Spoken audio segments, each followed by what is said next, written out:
Greetings, sentient beings. This broadcast is not intended for children, despite the toys in the picture. There will be strong language and adult themes.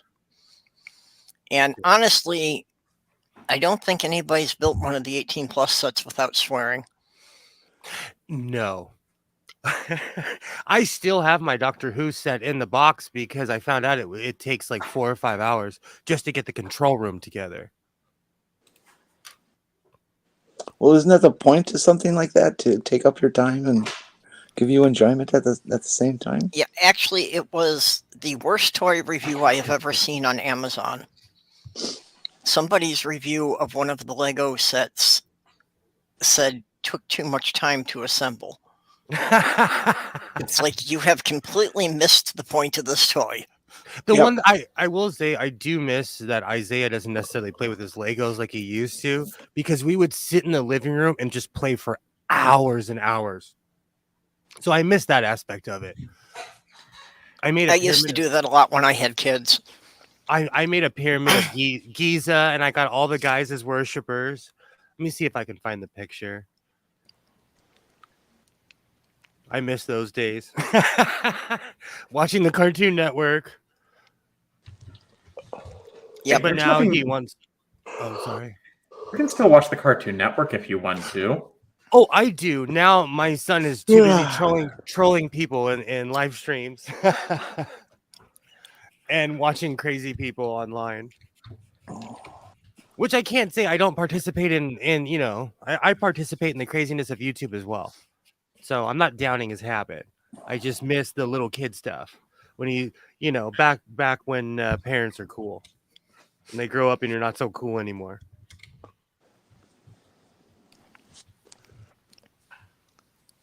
I was raising my last batch of kids right in the middle of the Bionicle era. Oh, that's awesome. So, yeah, we were developing our own sub-theme of it, of Bionicles, the Lost Tribe. That there was another tribe of Bionicles that decided to be explorers and left the island. But once they did, they found out that the way the currents went, you could only approach the island from one side. So they had to circumnavigate the entire planet to come back to the other side. So we had a whole storyline, and we were building all of the animals and things that they discovered on all the other islands as they went around the world. Just in my desk right here, I have a rando pirate. And I have Marceline from Adventure Time. Because I watched way too much Cartoon Network. And that's my rando pirate with a coffee cup and a Wolverine claw. We used to watch Ninjago. We watched, what's it called? Clutch Powers. If you guys ever get bored, you should watch Clutch Powers. It's honestly a really good Lego movie. And it was before the Lego movie, but it never caught on. Yeah, one of the leaks this week is the what's going to be the third Lego movie is apparently going to be a Christmas movie. Oh, you know, sometimes when you hit a home run, sometimes people drag it out. You know, they hit a home run. The first Lego movie was amazing. Did you guys have you seen the second one? No. Yeah, the second one was good also. I didn't even bother to watch. Hey, I liked the fourth Matrix movie, but it was clear even the director of the Matrix movie thought it was a cash grab and was making fun of Warner Brothers for doing it. I watched it without all the there's a lot of YouTubers I know that were talking about it, and I'm like, I don't even want to hear your opinion on it. Because everything's political nowadays. I just wanted to watch the movie. I like Keanu Reeves. I love Keanu Reeves as a person, so I'm down. Totally down to watch Neo again. Everything has always been... First of all, it's a cyberpunk movie, and cyberpunk has always been political. Well, I may or may not agree with what that movie's going, which direction that movie's going. So I don't have a problem with it, is what I'm trying to say. Yeah, the vast majority of literature at any period in history has been social commentary. Yeah, but my parents, like my mom was a Democrat and my dad was a Republican, and they were together for 40 something years. Nowadays people that claim to be of both parties can't even sit in the same room. Well, that's because Yeah. people believed in communicating and negotiating and compromising and working together as one instead of separate individuals Well, only interested in themselves. I agree and with you. and as we were saying just before we went live, the Republicans' only identity anymore is opposing the Democrats. That is true. They're not for anything. They have clearly stated their only purpose for existing is to obstruct anything the Democrats want, no matter how much it might benefit their own people. Wait, I think we said there were. Wait, did we say that? Because I remember saying something about the divisions being between those who accept reality and Republicans. Yeah, that was before we went live. But I agree with you. The Republican Party has completely jumped off the deep end. I thought they lost their mind when the Tea Party got involved, and that was years and years ago. And they're center compared to how the Republican Party is now. Yeah, it definitely took a sharp downturn when the Tea Party took over. I remember Oh, sorry. Go ahead. That was also a joke. I just couldn't fit in what I wanted to fit in, so I was trying to find a shorthand. It's okay. When the Tea Party first came out, I thought it was satire. But these people actually exist. I couldn't believe that they actually self-identified as teabaggers without them ever Googling the term. That was their best feature. Yeah. There was another there was something in the UK. I have to look it up. They had a some slogan or something, and you always ask yourself, like 15 people sat in a room, and the innuendo didn't run past anyone. Or maybe someone just didn't say anything because they wanted the innuendo to go public. I think a lot of times it just shows, what a little bubble they live in. That they don't realize some of these terms have more than one reference in general, in the general population. Very I'd like to remind everyone that someone sat in a room full of people, raised their hand, and said, "Let's make a movie about a tornado that has sharks in it." I won't even lie, because pot's legal. I love those stupid sci-fi movies. Big ass spider, rock monster. I love all of those movies. Sharknado made a lot of money. A ton. And it made Tara Reid relevant again. And she walks around the town I live in. I remember there was one in that series that the monster was a hybrid between a shark and an octopus. Well, they did get weirdly detailed in sci-fi, like in the 4th or 5th movie. Yeah, I remember there was this shark with tentacles that was, like doing like high bar things, like a gymnastics. That's the only scene in the movie I remember anymore. I love those crappy movies. I still watch. Oh, sorry. Go ahead. What I remember as the movies went on is that you could guess like anyone they would take any celebrity who wanted to be in the movie. Damn right. Damn right. There's a really bad one that came out, I want to say like maybe 2010 on Sci-Fi. It was called Big Ass Spider.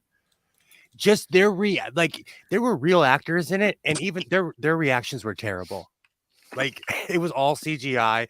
It was a big spider, a radioactive spider over Los Angeles. Funny movie. I mean, there are some lines that are gems that come out of those movies. Like, I think they had a. Oh, sorry. I was trying to remember which one, but there was one called Zombie Apocalypse, and they were explaining why you don't like zombies on fire when they're attacking you.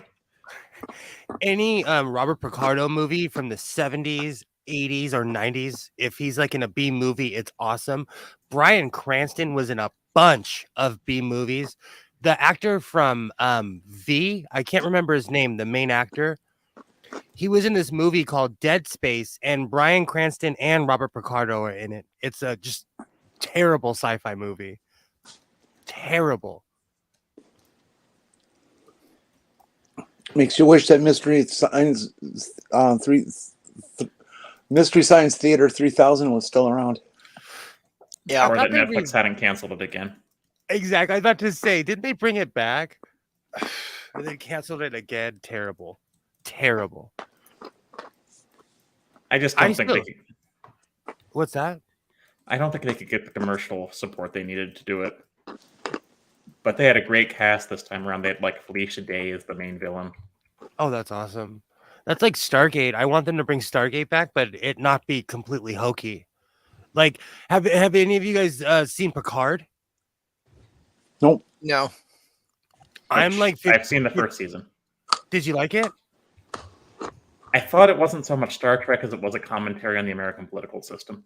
Yeah, I don't know. I think because I grew up with the hype of William Shatner, and they made great movies after the show ended. So I think I had way too much high expectations, and it was all CGI. And like you said, it was extremely political. But like we said earlier, Star Trek has always been woke. It has always been political. I'm not saying that it's not, but it just wasn't what I expected. Like, I like Discovery. Star Trek was one that was specifically designed to be political. Everything is political. There's nothing that is not political. Yeah, but Roddenberry himself specifically admitted to that.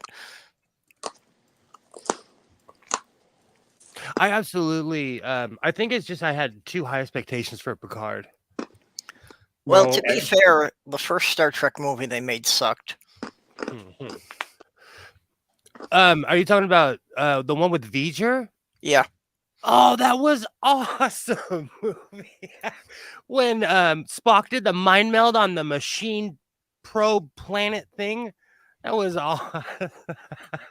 I thought it was good. I liked it. I love, and it had that feel of late 70s sci-fi. And because of You Purple, I learned that they didn't have any of the original uniforms. So when they filmed it, it looked like every other sci-fi movie at the time. What do you mean that it was terrible? I mean, I love the bit where they blow up Vulcan. Yeah. For everyone to get that one. Yeah, wrong for. Oh, you have no idea. I'm like, in that movie, I'm like, what? But I'm here for new things.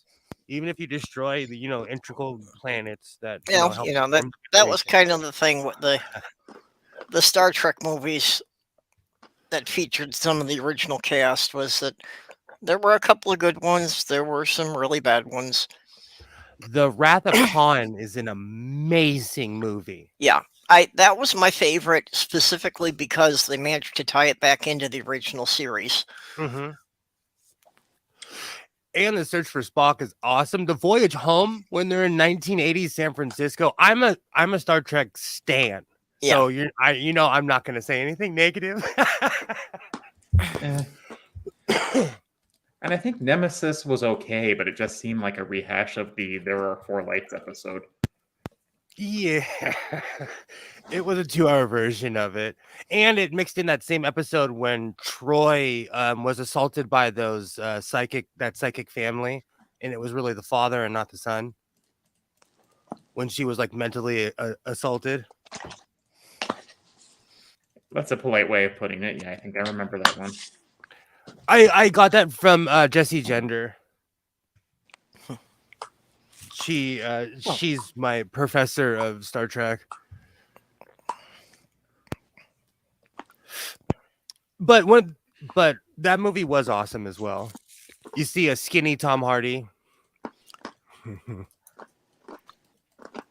How's it going, Kitty? Thanks, Jyuni. Hi, Kitty.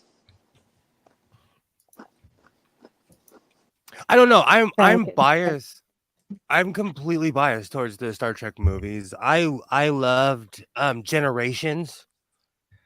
People hated it. I loved that movie. Yeah, Data does not come off very well in that movie. It is a bit creepy. Oh, and fun fact, Patricia Tillman is in that movie from Babylon 5. She's actually in quite a few Star Trek movies.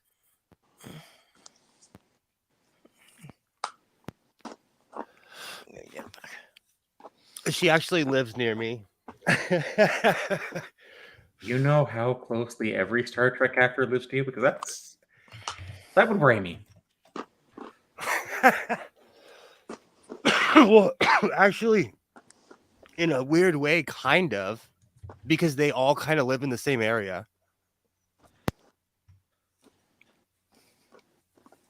Kirk lives in Kentucky. But Well, I'm talking about like LeVar Burton. sorry, William Shatner, not Kirk. And I'm one of those people who I don't have a seething hatred for William Shatner. He's an idiot, but I like the work, not the person. Aside from his involvement with Autism Speaks. Well, let's be real. Autism Speaks extorted millions of dollars from people. I've marched for Autism Speaks. I felt like a sap. Now, in retrospect, but they had us all duped.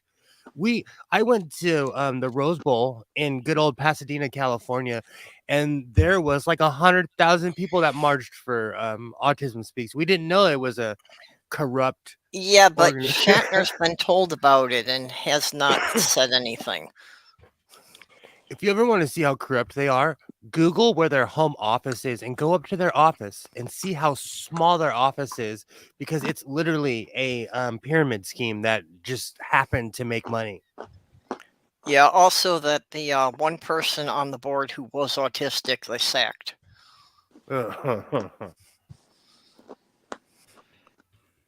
So they didn't want anybody who could actually tell them what the experience was like. And they also came on the idiotic platform of the cure for autism, and people would ask each other idiotic questions like, oh, if there was a cure, would you want one? Like, there isn't one, and it's just more pie in the sky, like, let's march for this pyramid scheme. Yeah, it's okay. Honestly, a great place to start with Star Trek right now is Lower Decks. Agreed. I love Lower Decks. I'm rewatching season 2 right now, and Enterprise, because television is terrible. I need to catch up on the Book of Boba Fett. I'm kind of I need to catch up on Star Wars in general. I'm not necessarily into it. I know I'm going to get trashed for that, but sorry. They're coming out with too many shows all at once. And now Strange New Worlds is getting rushed, in season 1 it'll be out soon for Star Trek. I haven't seen Prodigy. I think that might be interesting. But I've watched every episode. I actually it took me a while to get into it, but I like it. Yeah, I'm behind on both the Star Trek and the Star Wars at this point, and I don't know, I guess I don't really have the motivation to catch up on either of them. I have this real anger with corporations in general. Like, everything's become privatized, so I have to pay for hockey. Like tonight, I had to watch the Kings on ESPN Plus. If I didn't pay for it, I wouldn't be able to watch them. So I kind of feel like, because I'm a Star Trek fan, Paramount Plus has got me by the cojones, because they know no matter what, I'm going to pay for their stinky service because I want to see all the new Star Trek shows. Yep. And that's the whole point. And that's, each of the companies are doing that they'll have some major franchise that they have exclusively. I'm not telling you to do this, because doing so would be illegal, but go to kisscartoons.com and don't look up the animated Star Treks you want to watch. Okay.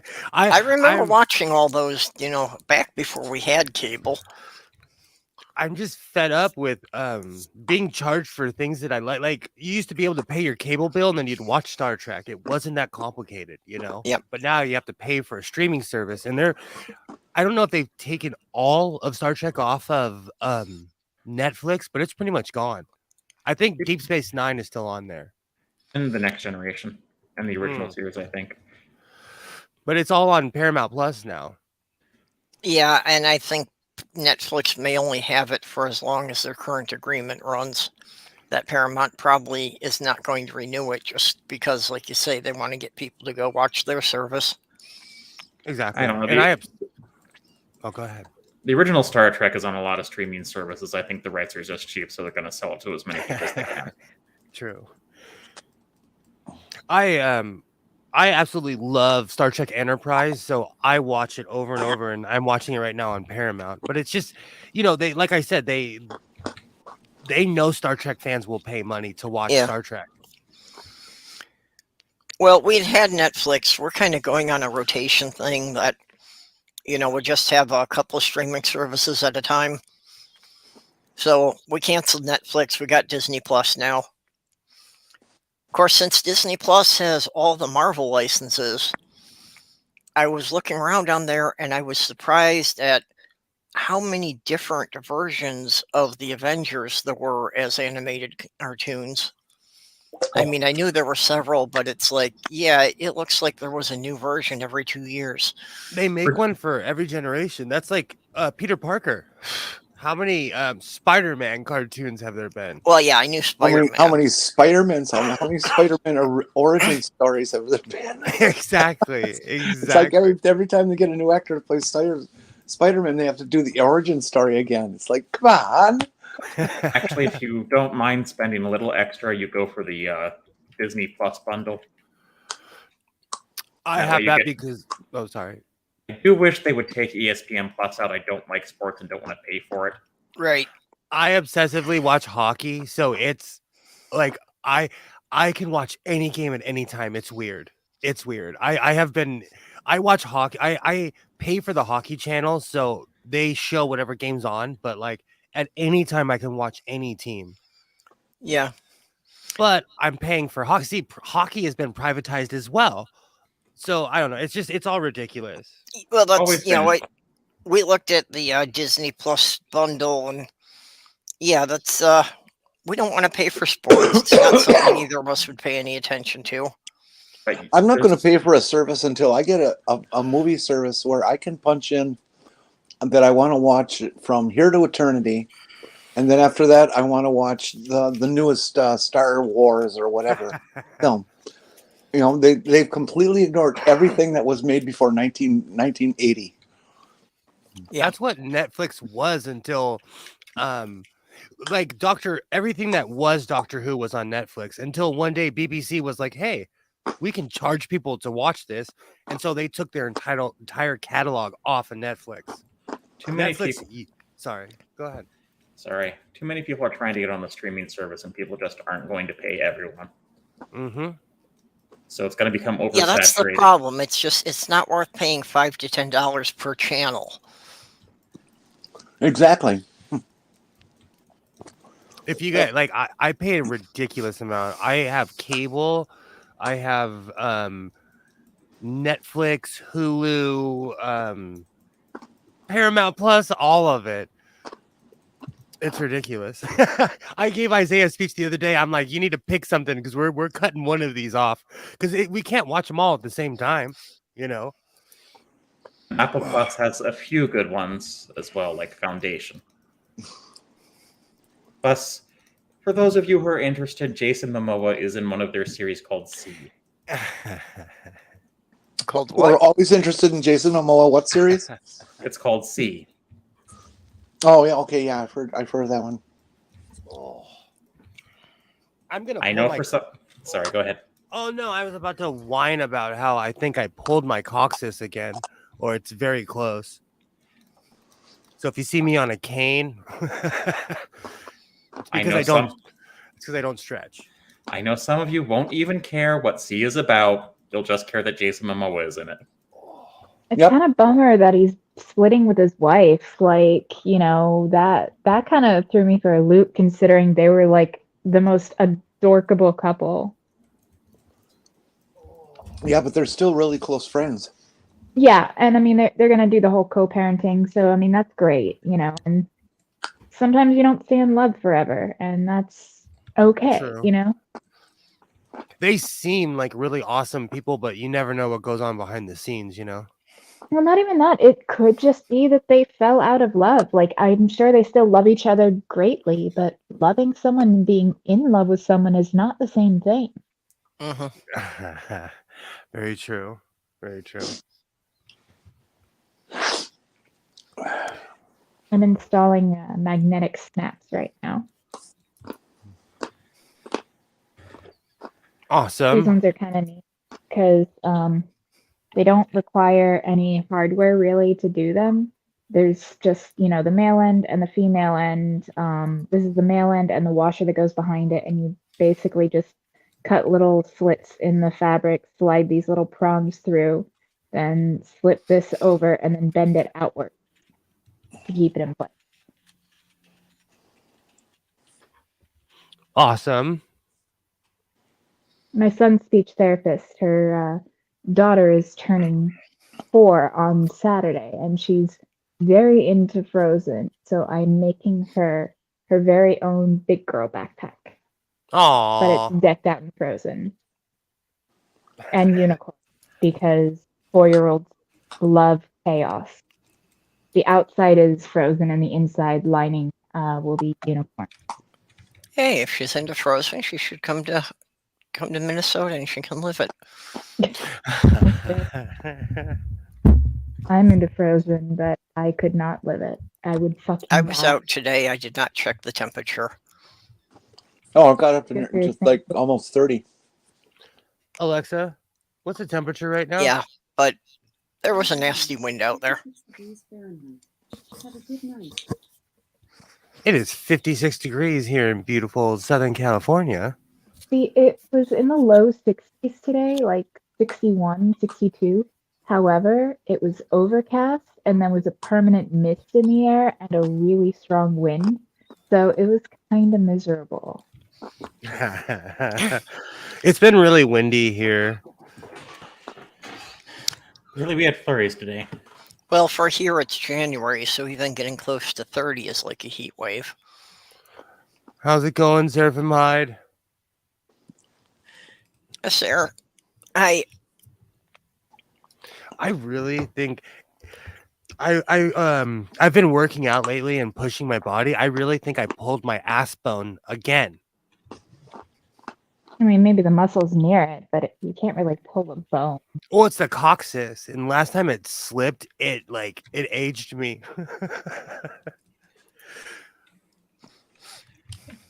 But the body has a funny way of warning you to calm down. So if I take the warning this time, maybe I won't end up in the emergency room again. You fucking hear the whispers of AARP. There really isn't any movement or exercise or anything that you can make to disturb the coccyx. They get injured by physical damage, falling, hitting, getting struck, or something like that. I'll tell you. Oh, go ahead.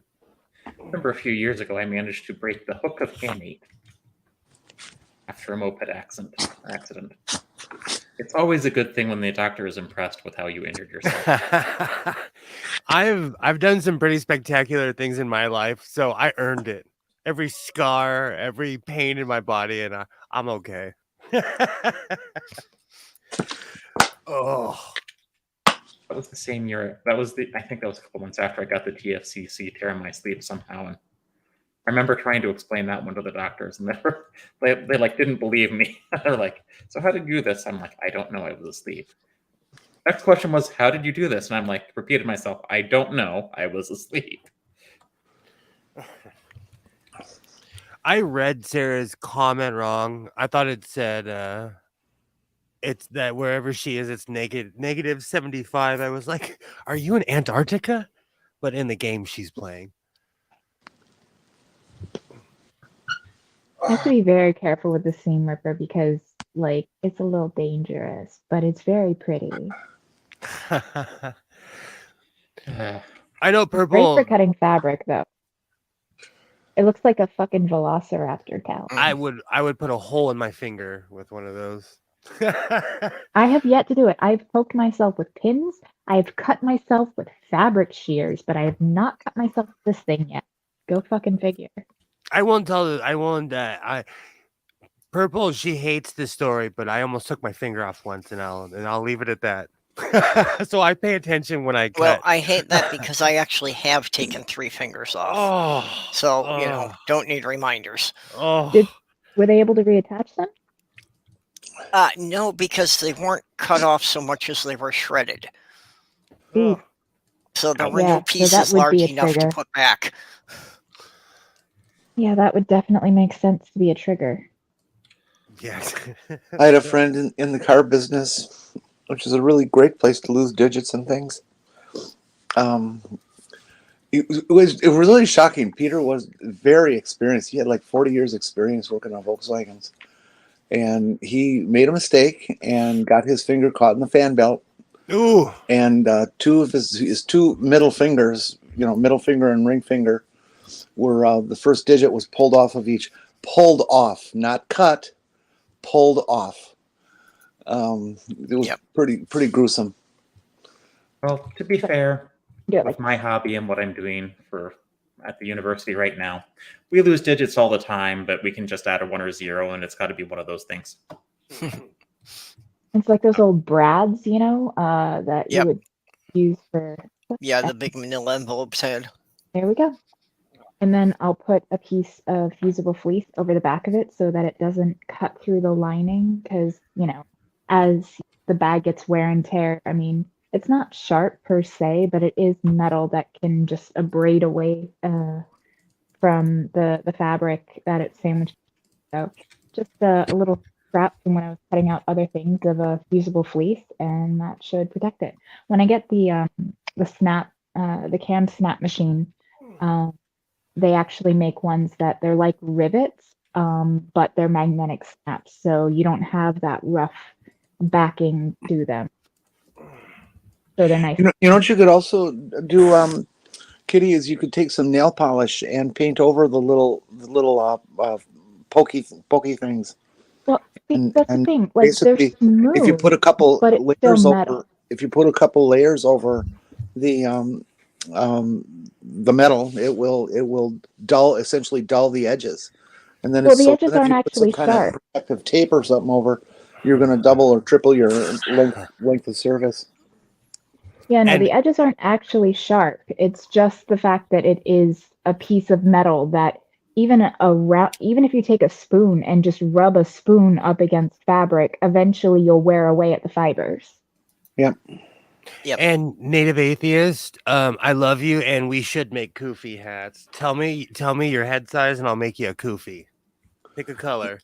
That's just one of the techniques we used in car interior work when we're recovering seats and things. It makes sense. Recovering seats sounds like you were fishing them out of a wreck. Actually, yeah, you would. You go find them in a wreck and then recover them after you recovered them. Yeah, I've been considering trying my hand at upholstery to redo my recliner here. I'm about to redo this chair. It's time because my cell phone holder and my other holster are rubbing the material off of this chair. And this chair was leather my ass. But I got it at Office Max. And that was a legendary day because I walked in and I said, I need a stereotypical YouTuber chair. And some 19-year-old kid was like, follow me, my friend, follow me. Well, I got these 2 recliners free because somebody had kind of traded them in at the furniture store when they got new ones. And the fabric was already worn down enough. There weren't any holes in it, but it was worn down enough that the store decided it wasn't worth their time and just chucked them out in the back alley. Oh, heck yeah. But, really nothing wrong with them apart from them being worn and faded. I took care of most of the fading by, over the course of 3 years, strategically bleeding on a different spot each night. You totally reminded me. I have a blue chair in my closet that I found on the street. I was going to a thrift store one day, and this guy, I think he owned a restaurant, and he had all these vinyl chairs. And the blue chair I have in my closet, it was perfect because all the other ones were kind of trashed. So I took it. And he thanked me too. He's like, thanks for taking my trash. I'm not scared. Yeah, well, that was the same with these. That the store would have had to pay to have them carted away. Mm-hmm. So they I'm were too just afraid of happy for fucking somebody to bed claim bugs. them. What's that? I'm too afraid of bed bugs to take used furniture. Oh, check. I everything. didn't take them directly home. I took them to my cousin's warehouse first, so that I could check them and steam clean them there before I took them home. You know, Kitty, I say that in every single one of my thrifting haul videos I've made. I always say, bed bugs and scabies sound like your favorite punk band, but you need to wash your clothes. No, I agree with you because scabies and bed bugs are real. Yeah. So you should always wash everything. Great. Well, And like once you get infested with bed bugs, it's almost impossible to fucking get rid of them. and the Oh, yeah. chance of fleas. Because I grew up and work around a facility that houses adults and stuff. I've always been a germaphobe in that sense. So when I was younger, my parents ran a thrift store. Well, the organization ran a thrift store, and the number one job was going through everything and washing it and checking it, because we couldn't bring that on the property with all those people there. A facility that houses adults. Mentally disabled adults. Okay. I apologize. Well, That was confusing. It could have been a number of things. No, I'm against prison. I know where you're thinking there. I'm against prisons. It could have been a homeless shelter, prison. True. Could have just been, Chuck E. Cheese. residential hotel. Hey, if I had a Chuck E. Cheese that had 108 people in there at all times, that'd be banging. I'd have a bigger house. I'd say my sister works at a long-term care home, which is elderly and disabled people. I should open up a Chuck E. Cheese.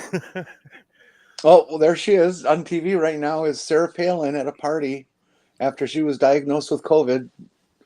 She's hanging out there partying and no mask or no distancing. Do you know these scumbags? Let her kill off Republicans. I don't care anymore. I feel sorry for their base though, because these are their champions. All the time, I yell at my television. I'm like, these are your champions. Like, these are the great Republicans of the 2020s. Like, you got to be kidding me. Did you see that meme that's going around? I just saw it first time today, and I passed it on Twitter.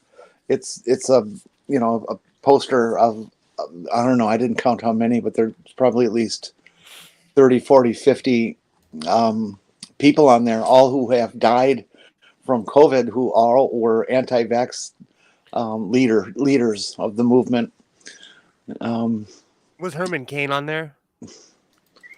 No, I don't think he was. Well, I'm sure he's on at least some of them, because they did name, the COVID equivalent of a Darwin Award after him. It's the Herman Cain Award. Well, there's been 6 people who were well-known flat earthers on YouTube who have died in the last year from it. Yep. Herman Cain posed in a picture on a plane with a bunch of people with no mask on and died 3 days later. It was a Trump rally. Yeah. Yeah. Yeah, died. Yeah, it was a Trump rally where they had no mask requirements, Psycho. Nothing. And then his fucking ghost, not really, it was his staff, were still tweeting out anti-mask, anti-COVID propaganda while he was in the ground on his account. Because they're sick. Because they're sick in the head. Anybody and I know this is an old school issue, but back in the day, we used to say the Republicans need to stay out of our pants. Back when they cared, when they cared who was gay or straight. Yeah, and Republicans can still stay out of my pants, thank you. I'm just saying they're really interested in what's in trans people's pants. No, I agree, but that issue, it's just changed. It's never gone away, but it's just back to the same old bullshit. We're digressing as a species, and it's depressing. To me, it seems that any of the Republicans who have promoted medical misinformation should be bounced out of office just because of that. because they're obviously not doing what is right for the people they're supposed to be representing. Speaking of promoting misinformation, shouldn't Spotify do something about Joe Rogan?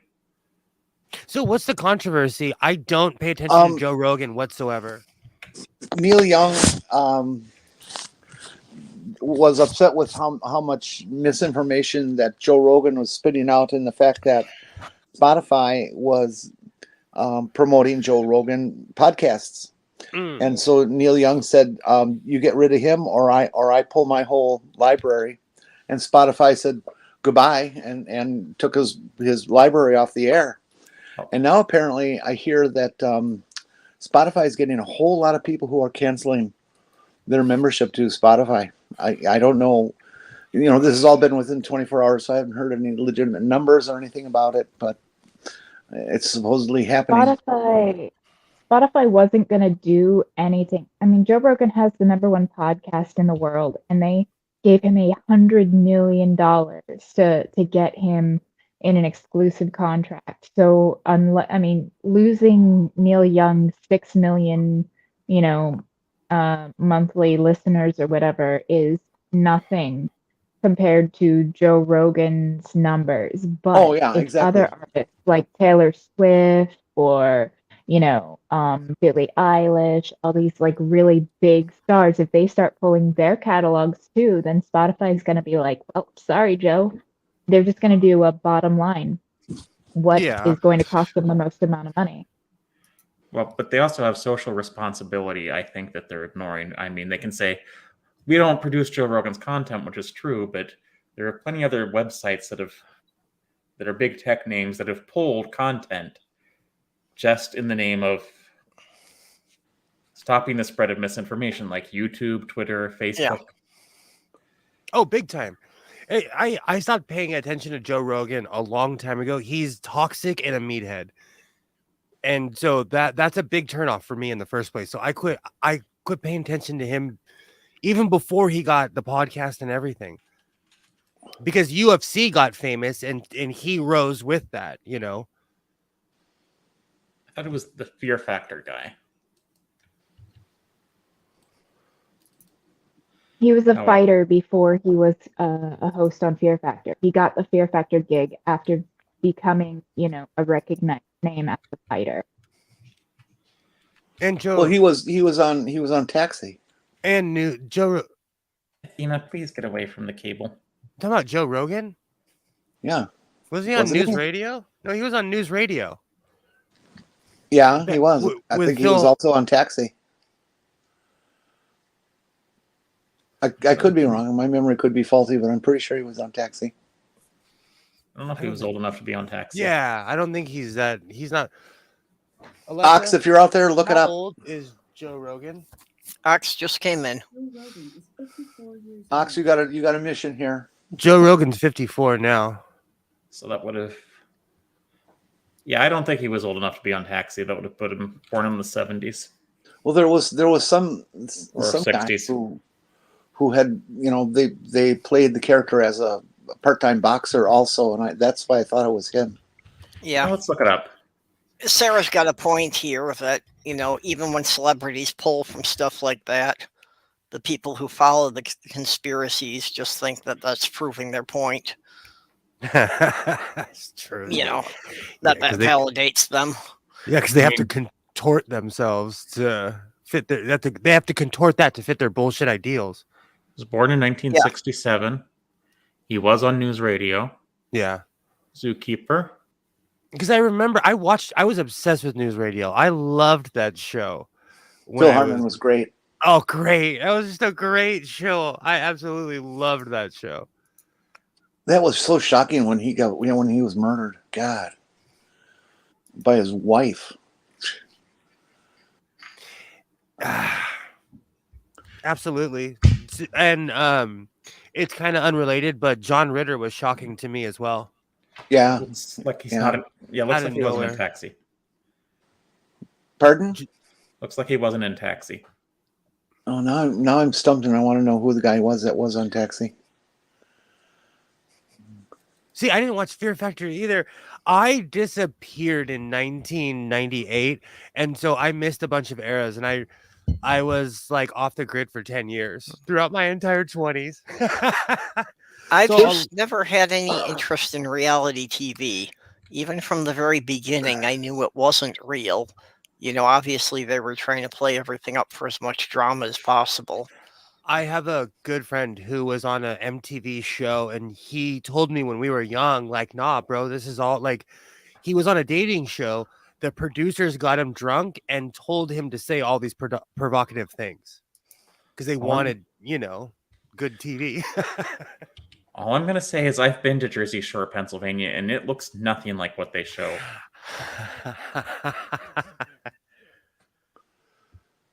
I just want them to stop highlighting stupid. That's how half the people in LA got rich and famous, just for being hot.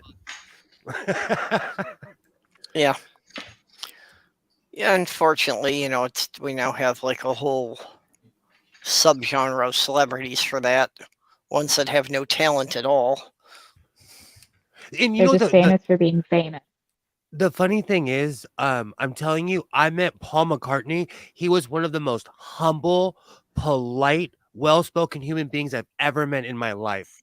There's reality stars I've met that, like, I don't even want to say their name because they were just complete a-holes. Uh-huh. People think way too highly of themselves in general. So Yeah, there I was met. this one. Go ahead, Kitty. No, I was going to say there's this one particular rapper that came here to Orlando and went to a movie theater my friend was working at. And when nobody cared that they were there, they literally got pissy and took their ball and went home. I'll give you 3 guesses as to who it was. That sounds like a Kanye West thing. Ding, ding, ding. Give the lady a prize. Sociopath. See, but he's just from a different generation. But Kanye West is Kanye West needs he needs tons and tons of mental help. He needs Here's help. the thing. He just bought the house next door to his ex-wife. Nope. And is like raging constantly about his ex-wife's new fucking boyfriend and how much sex he's probably getting from her and shit. It's weird. It's so weird. Kanye West is bipolar, and he has legitimate Exactly. mental illness. I'm not saying we should like him or hate him because of it, but it's just a fact. Yeah. That's my whole thing with Kanye. Like, he's not like in LA, there's a thing like rappers get shot all the time. There's recently this guy named Slim 400. He's not from my era, but he's famous around here for running his mouth, and he got murdered, you know.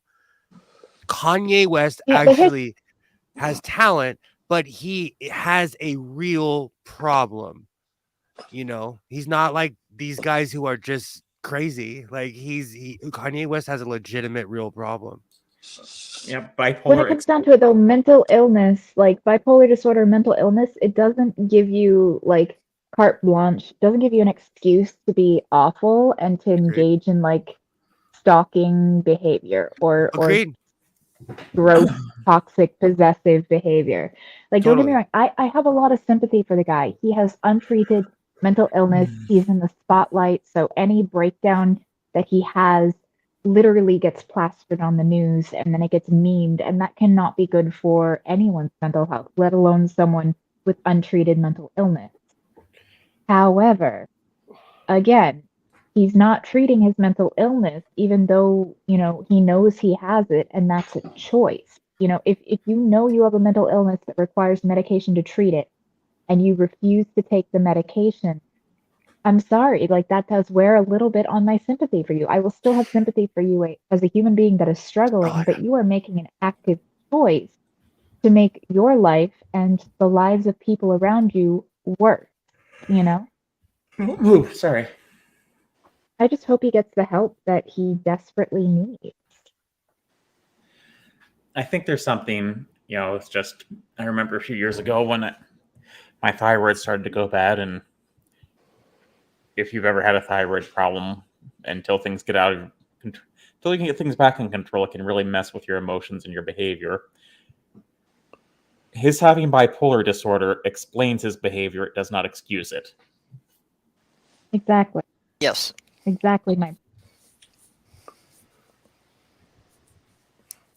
Yeah, because it I mean, still we doesn't need to change the fact destigmatize that, mental health. yeah.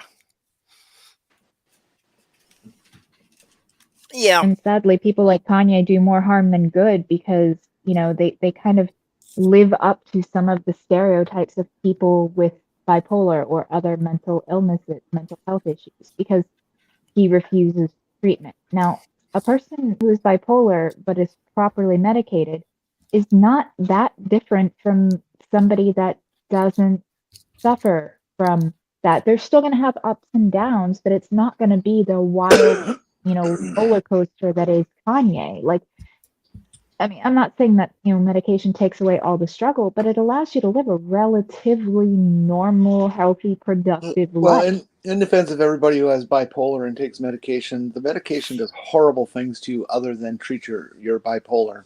And for a lot of people, they can't take that. And so they will get off of their medication because the side effects are so terrible. And you know, and then they go down the wrong rabbit hole with it, and they need treatment again, and they get put back into the institution to balance out their meds, and it becomes a cycle in their life that's just awful for them and everybody that they're close to. But that's why I try not to trash people because, you know, we've all been there. Just like I had that live stream about Kwame Brown. He was groomed from a child to play basketball. When he got free, he completely lost his mind and started telling the truth about the NBA. But he is extremely homophobic. So because he was groomed and abused, it's still not an excuse for him hating gay people in general, or calling every man that doesn't meet the standard gay.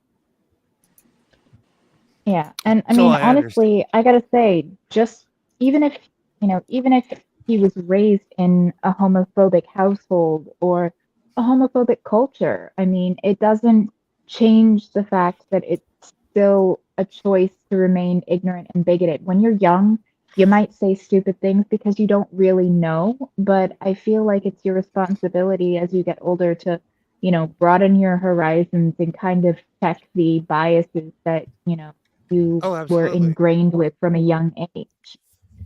Expose yourself to people that you see as the other. And Yeah.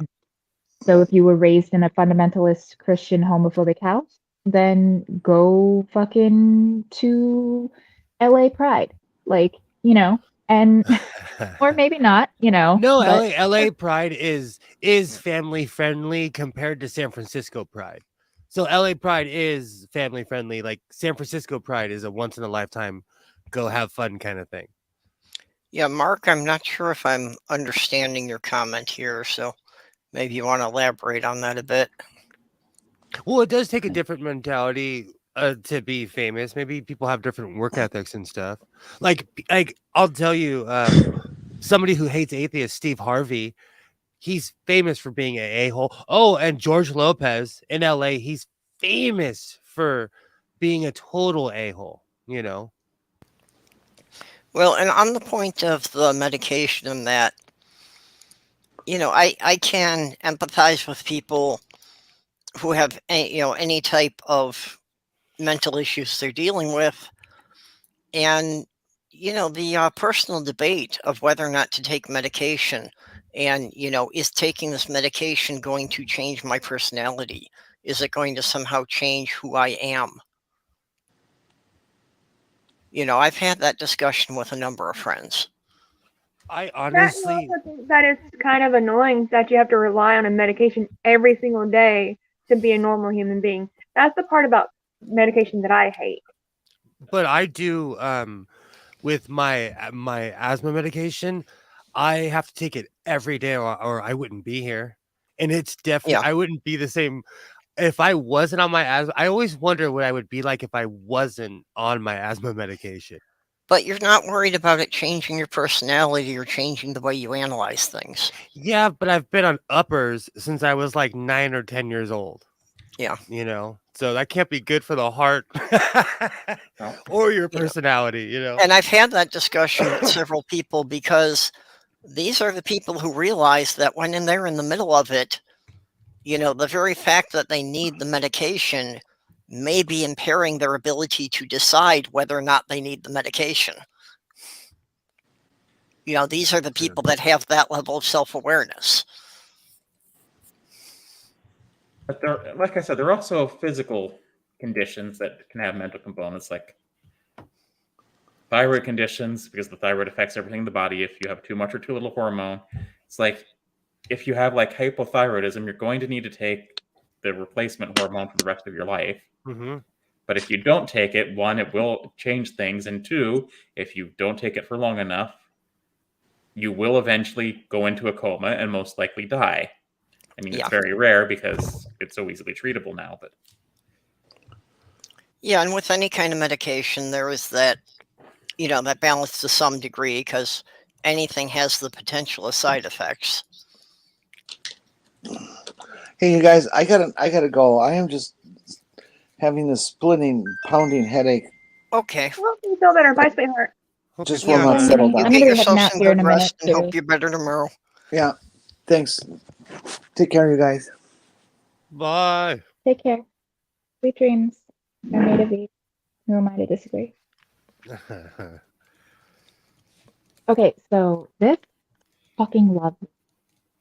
It is a hot ruler, meaning I can iron off, which is great because it's got markings for like a quarter inch, a half inch, 3/4 of an inch, 1 inch. So if I need to turn over something like here, I need to turn over exactly a 1/4 inch on here, I can literally just lay the ruler down, set it to and fold it over to the 1/4 inch mark, and then apply heat directly on it to get a crease in there. And then I can just remove the ruler and then iron it down the rest of the way. It is so fucking cool. Okay, what's that ruler 'Cause made it will from? Is not that melt. just a hard plastic or what? I believe it's like a silicone, but it's like it feels like plastic, but it is like heat safe. Like I can fucking full ass heat this and it doesn't warp, it doesn't melt. It does get hot though. Where'd you get like that? you got to be a little careful. Amazon. Of course. Just type in the search bar hot ruler, and it's only like $6 or something like that. It was pretty cheap. I'm and down. like I said, it's got lots of markings on it. It's a nice size ruler, you know, it's flexible. So like, you know, if I need to, you know, kind of like get just like a corner, I can. It's even got bias markings for 30 degrees, 45 degrees, 60 degrees.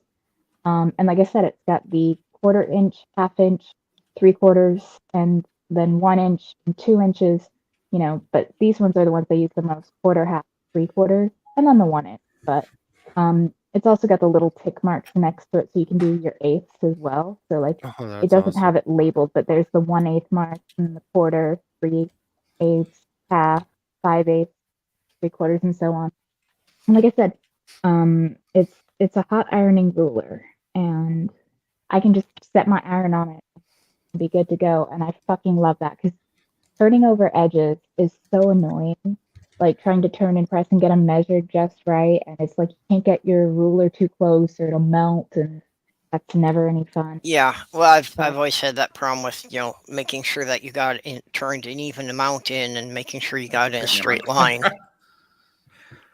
Yeah, I and mean, this I can't solves do that anything problem. straight. And like I said, it's got a nice straight edge, and you just turn it over as far as you need it with clearly visible markings.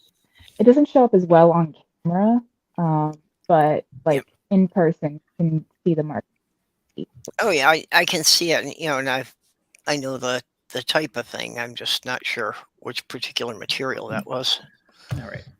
Like I said, it feels like a plastic, but it can't be a plastic. It has to be some type of silicone, something, because I don't know of any plastic that is heat rated to, you know.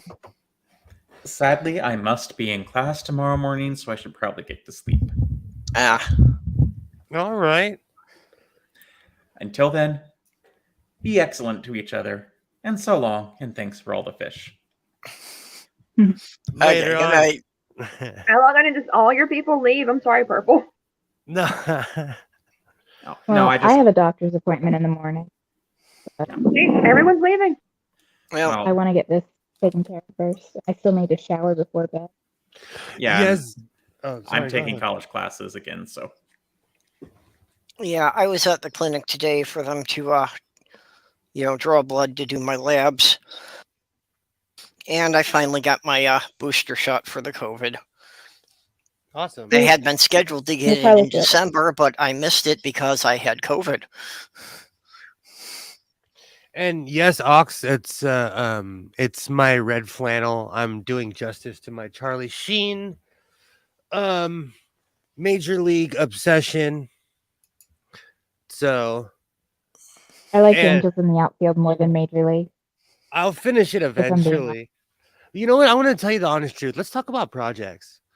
I'll start a project and I'm like, hey, look, a squirrel. Let's start another project. Then I'll start another project. I am the same way. And then I'm like, oh, I need to finish this patch of a jacket back when I didn't know what I was doing. I'm doing like 5 things at once. I have a whole bin full of Yep. projects I've started and haven't finished. I I currently finally organized it to a fucking bin at least. Progress. Well, I currently have the have same 8 problem, but my projects tend to be much larger and bulkier and, not always fit in the car. What's that, Sarah? I currently have 8 crochet projects, 2 books, Exactly. 12 drawings that I'm working on. What else am I working on? Exactly. Oh, and I've like got 2 things I'm trying to knit because I wanted to learn how to knit. I can't get over just how straight and even that 1/4 inch Mhm. turnover. Oh, is. that's hot. That's hot, Yep. Kitty. That's hot. I I like love that. this ruler. It's so good. Show me that and- again. Show me that again. That's a hot edge. I like Look at that. this. Look at this. Ooh. They're even. They're fucking even. Do you know how mad I get I when I have geek out about I do simple too. things. I do too. I like no edging, the real edging, and not torturing yourself is hardcore. Oh, Ox, good to hear that's negative. Oh yeah, and Ox. Oh yeah, I already answered that. Don't do drugs, kids. Don't smoke pot. Pot smokes Yeah, you. drugs are bad. Yeah, I use the same method Neil does. That I just anything that needs ironing, I just throw into the dryer with a damp washcloth. I do that as well, depending on what it is. But like I wear a lot of black, so I sun dry my clothes. But I do live in the southern Of half course, of America. I can't really do that now because now I've got to pay for the dryer. That really, you can do that for a couple of items when you're not having to pay for running the dryer for an hour. Because it doesn't matter if I'm running it for an hour or running it for 10 minutes, I have to pay the same thing.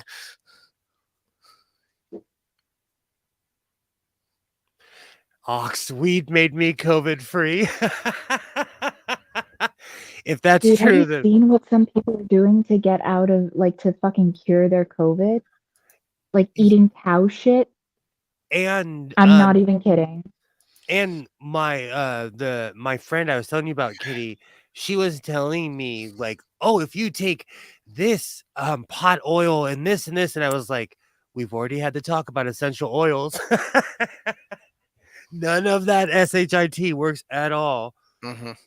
And you know the thing about anything with marijuana in it, it's a semi-placebo because you feel fuzzy, but you're just getting a body high. It's not helping anything. You're just getting a body high. And I'm okay with getting high, it's just don't fool yourself and think that it's a cure. Like I'm Like, all at about most, smoking. It might help with the symptoms, help with nausea, help with like body Oh, yeah. aches, help with like insomnia.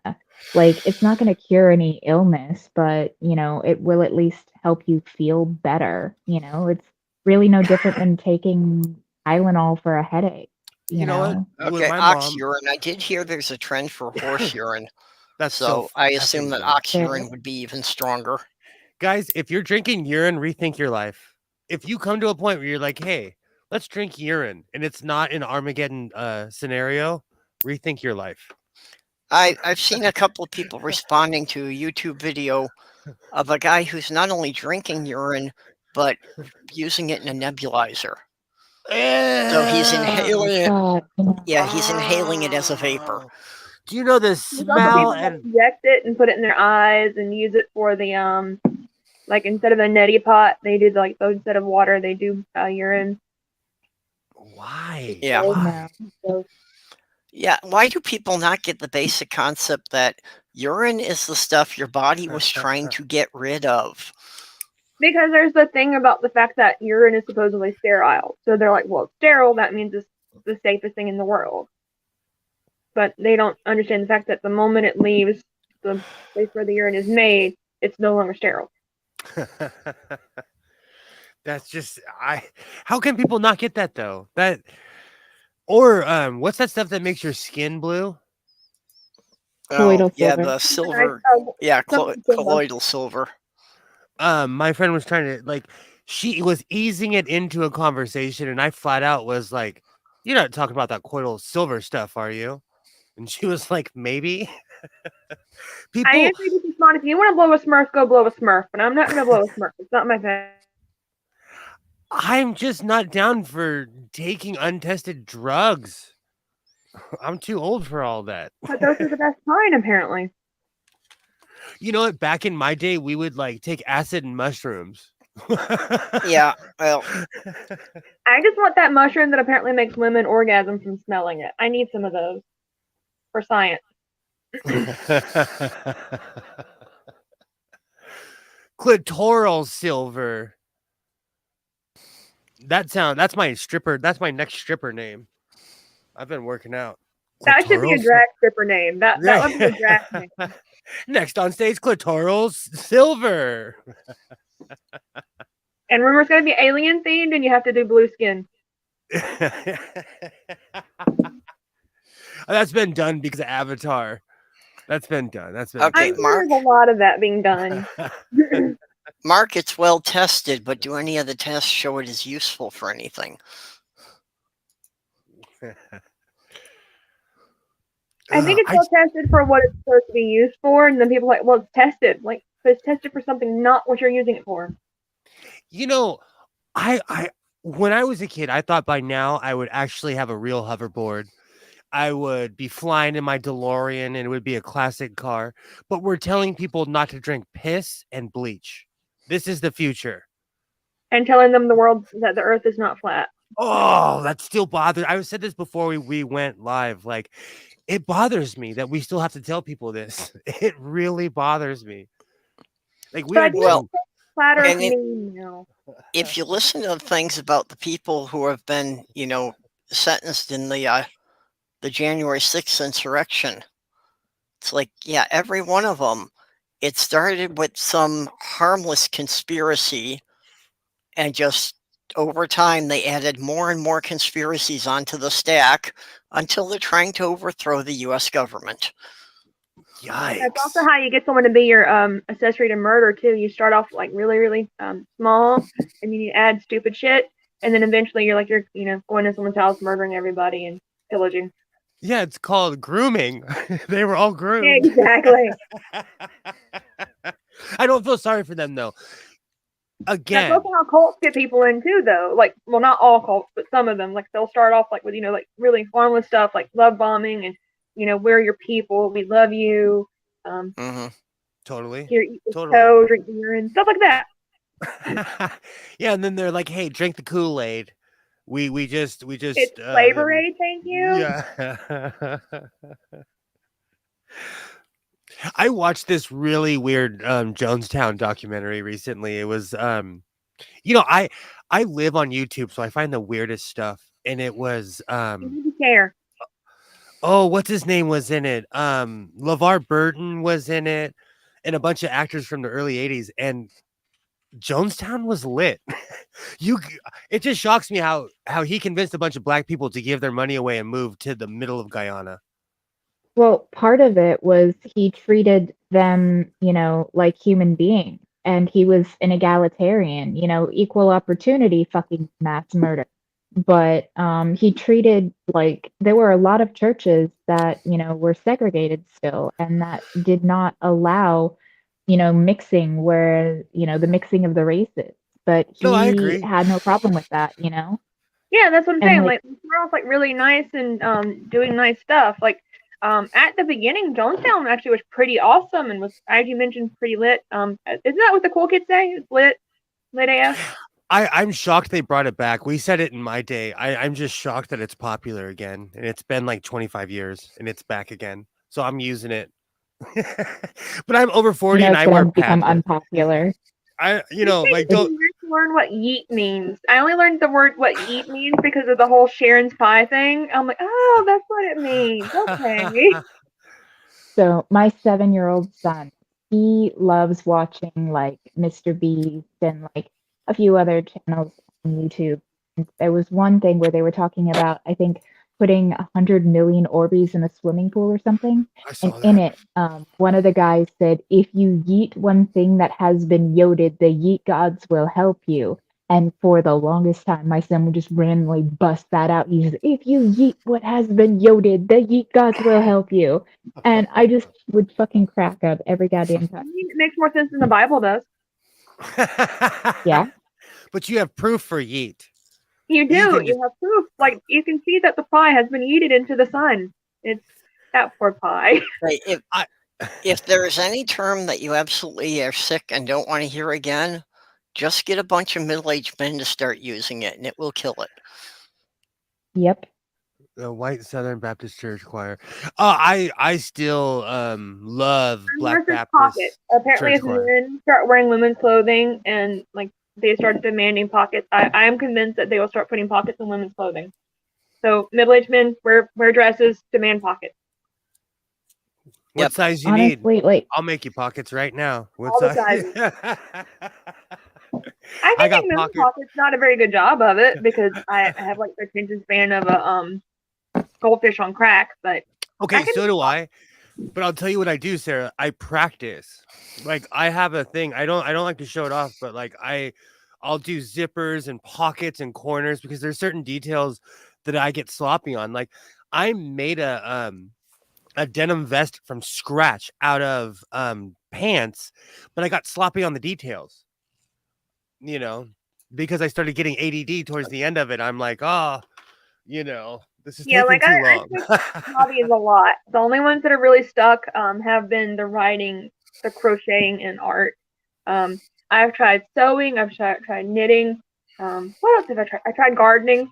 I Yeah. kept forgetting to water the plants. They died. Poor things. I do I need everything. to get back to spending some more time on the actual mechanical process of writing. I've got all the stories in my head. I've got to put them in some form that somebody else can see them. I do all of the above, and the one thing I do is I keep notes. Because I try to tell myself, like, all right, because I have so many projects going on, I have to tell myself, like, give yourself time. Like, I just put a video out, and I started filming another one today, and I'm like, dude, you need to settle down. You need to sit your ass down.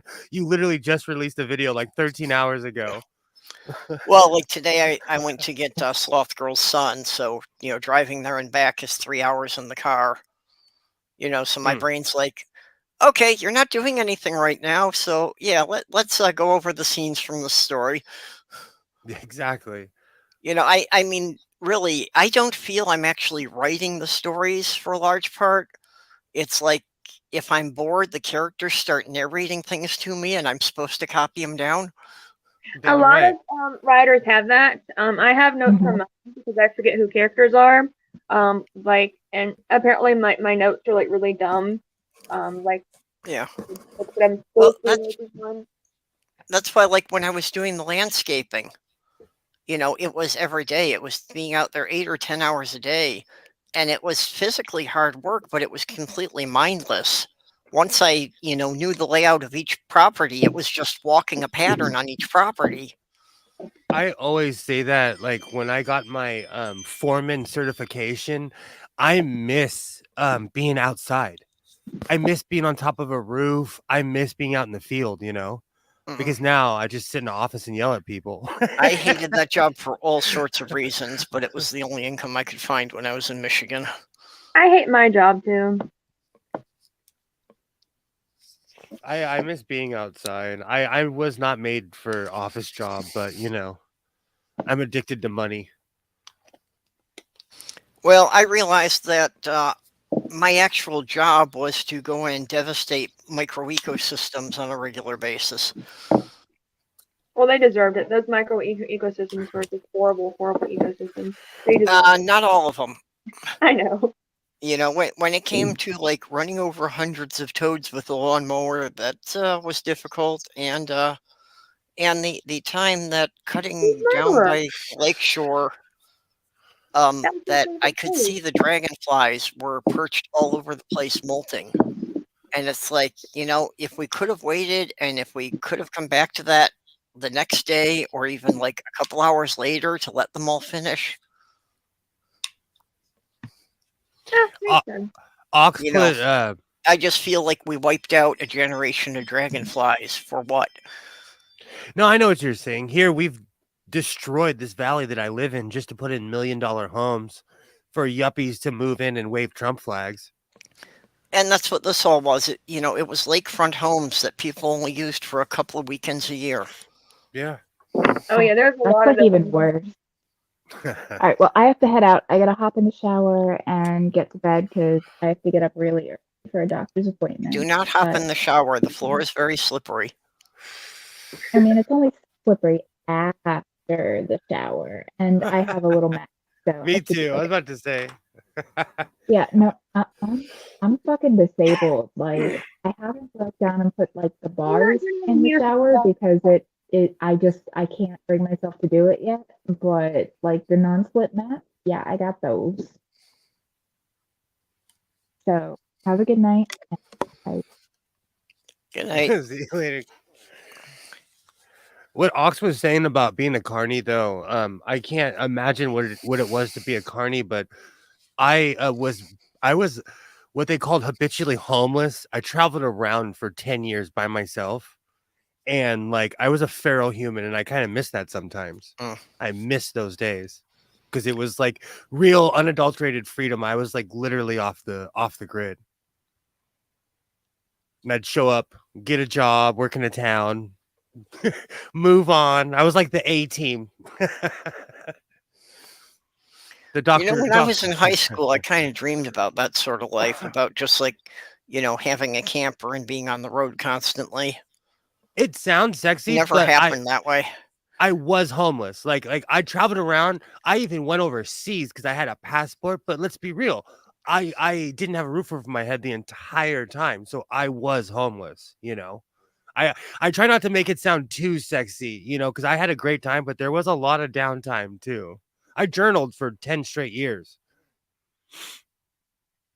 When I'm having a bad day, I go and look at it.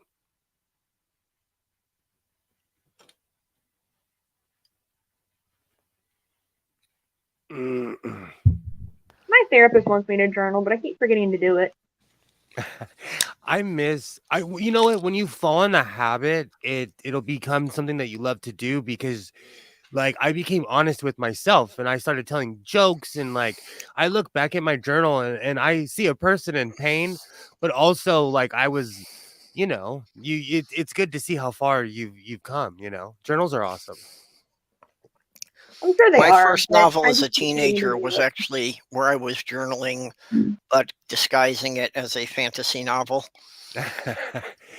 Oh, I got clowned. The same person who outed me like totally freaked out when they found out that I journaled and tried to make fun of me for it. But it's like, that's life.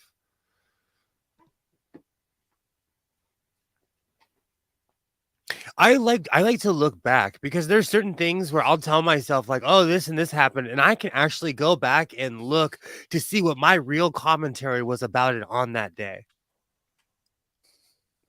Because in the human memory, even I have an eidetic memory and it's not as good as it used to be. And I remember everything.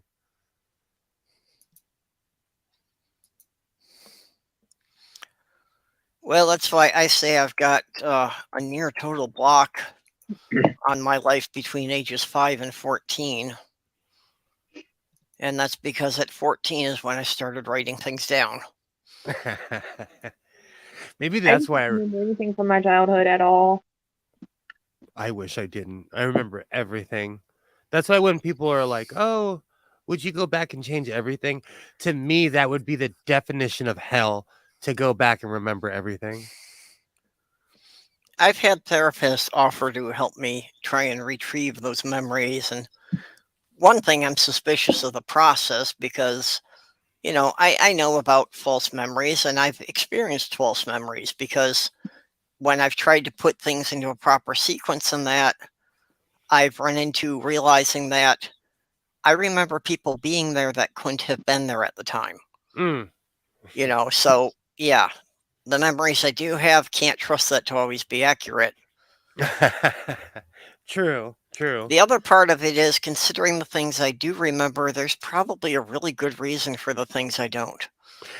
That's the problem. I hold grudges because I remember everything. I know someone that has epilepsy, and they say the same thing to me because they don't remember the conversations that we have. But every time my memory gets brought up, he always tells me, like, "Man, it must be a curse to have a good memory." And he's been telling me that we've been having that same conversation for like 13 years because he can't remember. But it I is. suspect if my memory improved, my PTSD would get a hell of a lot worse. That's the problem. But again, you have to learn to cope, and let it go. And I'm not saying that my coping mechanisms are the best. I drink 2 pots of coffee and smoke weed, like Puff the Magic Dragon, So don't take medical advice from sewing. What I heard was take medical advice from sewing. You can, but I'm in my 40s and I have the lung capacity of somebody who's 140. But they're starting to do lung transplants and heart transplants, so I might live forever. Neil deGrasse Tyson was right. Well, I honestly believed that I had a pretty good chance of beating 100, but that was before all this COVID bullshit started. Same. And I'm pretty much convinced that we're never really going to get it under control. It's just going to be something that's going to be kind of a rotating thing every couple of years. I love you, Mark Caesar. I agree too. I totally agree with you. I don't think COVID's going to go away because America exists. Like, Yeah. just in my town, people are so stubborn and so dumb. It's sad. When I go into the heart of Los Angeles, you can't get a parking space without showing your COVID passport. Where I live, no one cares. They're acting like it's Well, 1989 here. It's I weird. think we had a window within the first year that we might have been able to contain and control it. Mm-hmm. Since we didn't properly take advantage of that, I think now it's just too out there and it's mutating. So Yep. yeah, I think it's just going to be, from now on, it's going to be like the flu, that you'll need to get a booster every year for the new varieties that they discovered. Mm-hmm. It's crazy times. I didn't think I would be living in an era where people thought the earth was flat and they were denying science in the name of, oh, I know, but I feel healthy. Yeah.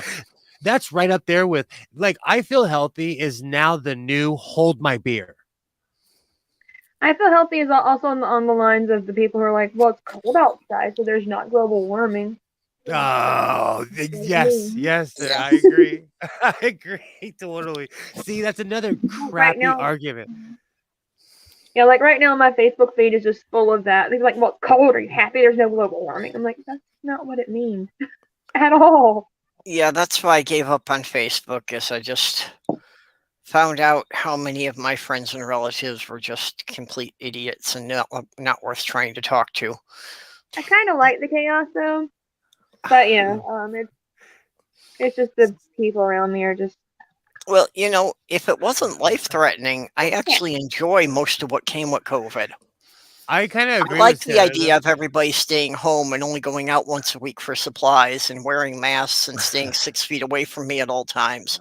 I'm I good don't with all understand that. too. But like on Facebook, I kind of agree with what Sarah's saying though, because on my Facebook, I get the extreme left and the extreme right, and they're like locking horns, blocking each other, unblocking each other to talk trash. Like, and this is just family members. Yeah, they're like unblocking each other because, like, your family. You gotta be nice to family, and it's like, oh, okay. No, you don't, but okay. It's weird to see my aunt call someone an effing Trumper or like, I love that. it's just strange times. So Facebook is awesome. Like I feel like I'm front row seat at a title fight. I'm just eating my popcorn, eating my pretzel, and drinking my beer. That's all. Yeah. Again, I hate the stupidity, but I love drama if I'm not part of it.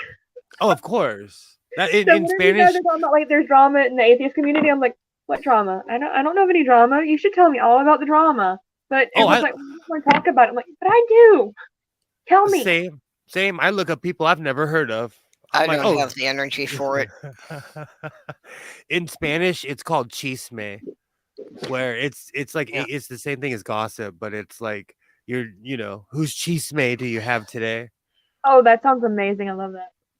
Yeah, I don't have the emotional energy to socialize with people I actually like. I can't afford to waste it on people I don't like or just am not these interested are people I in. don't like. These are just people I don't know. Okay, but I have a question for you, Perp. It's the whole train wreck theory. When you're driving, do you look at a car accident? You act happy. No, I'm trying to look at why everybody else is getting in my way and not letting the traffic flow through the open lane. I'm from LA. We drive like this. Yeah. Wait, I was reading. I missed that. What are we avoiding lanes for? So if you're driving, do you look if there's a car accident? I try to avoid them because I work in car insurance. And I'm saying like the moment they find that out, they're like, "Oh, well, what did you see?" I'm like, "I ain't seen shit." I just because there's always devastation here, and I've recently retired in the past 2 or 3 years from riding motorcycles, and so every time I see a motorcycle accident, it reminds me of why I don't ride motorcycles. It's getting warm. Now lay down. Sorry, my cat is bothering me to turn on the heating pad because she is cold, and she's pissed because it's not getting warm immediately. So she's still begging me to turn it on, even though it's on. It's just not warm yet. Yeah, delayed gratification is not something you can teach a cat. Nope. At all. I remember when I had outdoor cats, they would get mad at me because I would not crank up the outside thermostat. Yeah, I don't turn on the heater in the house because 1, it doesn't work in my room, and 2, I can't afford that shit. Like, if I put the heater on, I have it on 55, so the pipes don't burst. But if I turn on a comfortable temperature, that's just like $20 a day because this house is shitty. So they're already mad because I'm not turning on the heater, so they can't lay in front of the vent. Yeah, unfortunately, you're in one of the states where they didn't think it was worth putting insulation in the walls. Yeah. Oh, that adds up. Well, they're like, oh, well, it's hot most of the year, so why would we do that?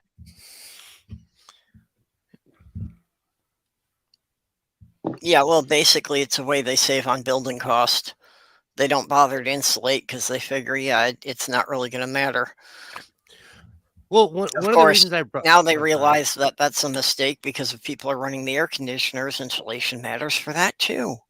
Yeah, so true. One of the reasons I said that, Mark Caesar, is because when I drive past a car accident, I'm semi nosy and I look to see what, depending if it, I don't want to put other people in danger, but I'll look. See, that's the thing. Before I started working in car insurance and found out that they would do that, I would just stop and look. I'm a nosy little bitch. But yeah, apparently now if they find out that I work in car insurance, they're gonna ask me a bunch of questions, and I'm like, I don't want to deal with that. I'm so nosy. I have security cameras at my house, and like I've been Yeah, no. home for the past 2 years, and I feel. Have you guys ever seen the movie Rear Window? Why the roommate doesn't have? I'm sure I did at some point, but It's so long ago. basically about somebody who they break their leg and they get stuck in the house, and they start making conspiracy theories about everything they're seeing because they're looking out the window and they're filling in the blanks of everyone's lives, you know? And I feel like I do that with my neighbors sometimes. That's fun to do though. But my neighbor comes out every night at like 1:30 at night on the phone, and he's married. Bro, you're cheating. Bro, or you're like on a drug that you can't do in your house or something. I don't know. I think he's cheating. He's cheating with a man. That's what it is. Because let's add more drama to it. He's cheating on his wife with a man. Sorry. No, Now, overly. see, I wouldn't be surprised because he's overly toxic. So, like, when someone, because you know, I know how to fight. I consider myself tough, but I also can make drapes, real ones.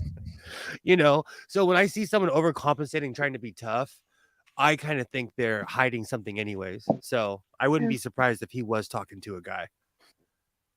Not one bit.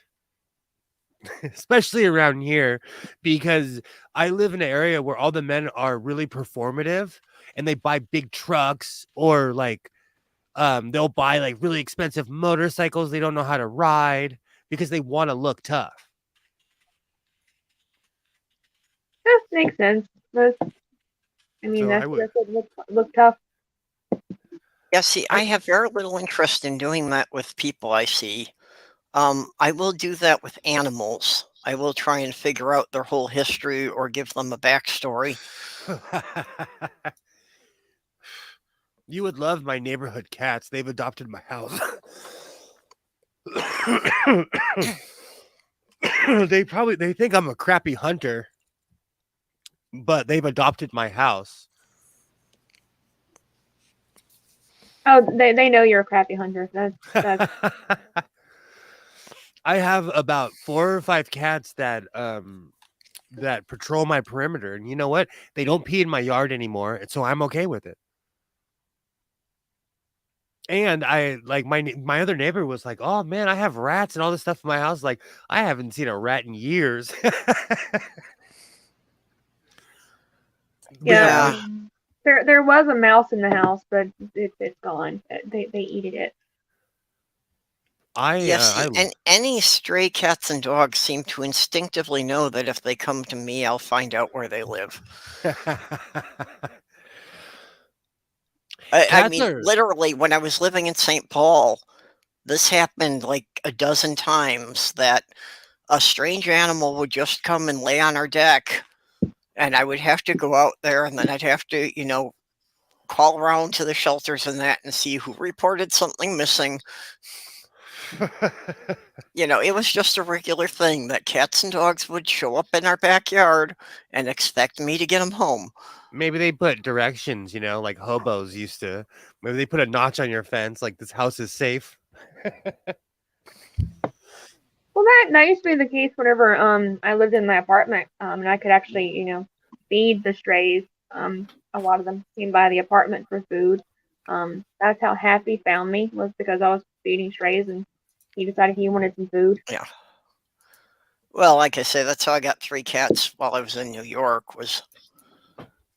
There was a feral colony in the park, so I started feeding a couple of them, and eventually 3 of them decided to come in and live with me. I miss living in an apartment. They fix shit. Yeah, well, I am being thankful here because the best thing about living in an apartment is I don't have to shovel the snow. Exactly. See, like that was nice. Like, well, not like it snows here, but it did snow once. And they put salt everywhere. I was just about to ask you if it snows where you live. Not very often. Last time it snowed was years ago, and it was like in the middle of May for whatever reason. Yep. Okay. But I mean, when you get 6 or 8 inches of snow, First we of got all, 2 inches in it's the whole just a state. big volume. That's a lot of bulk, and it's really heavy to move. Second of all, when you've got that in January, you're probably out there in temperatures that are like just a few degrees above zero, if you're lucky. But at the same time, city ordinances require you to have the walkway clear in 24 hours or they can fine you. That sucks. Mark Caesar said he had rats in his ceiling. But to be fair, Mark Caesar, you live in Australia, so you have like bionic rats. They're doing push-ups compared to American rats. It's like you got those buff rats. No, Neil deGrasse Tyson did this whole like scientific explanation of why everything is so much larger and odd in Australia because of the time it was separated from Pangea. And Yep. so all those animals evolved on their own. Yeah. That's why they're all so rare to Australia. So they have stuff we've never even seen or heard of. Or it's just hand size or puppy size, you know. Well, that's why there were only marsupials in Australia and South America. And as soon as South America linked up with North America, that pretty much wiped out nearly all the marsupials in South America. Mm-hmm. You know, they just didn't compete well against the placental mammals. Absolutely.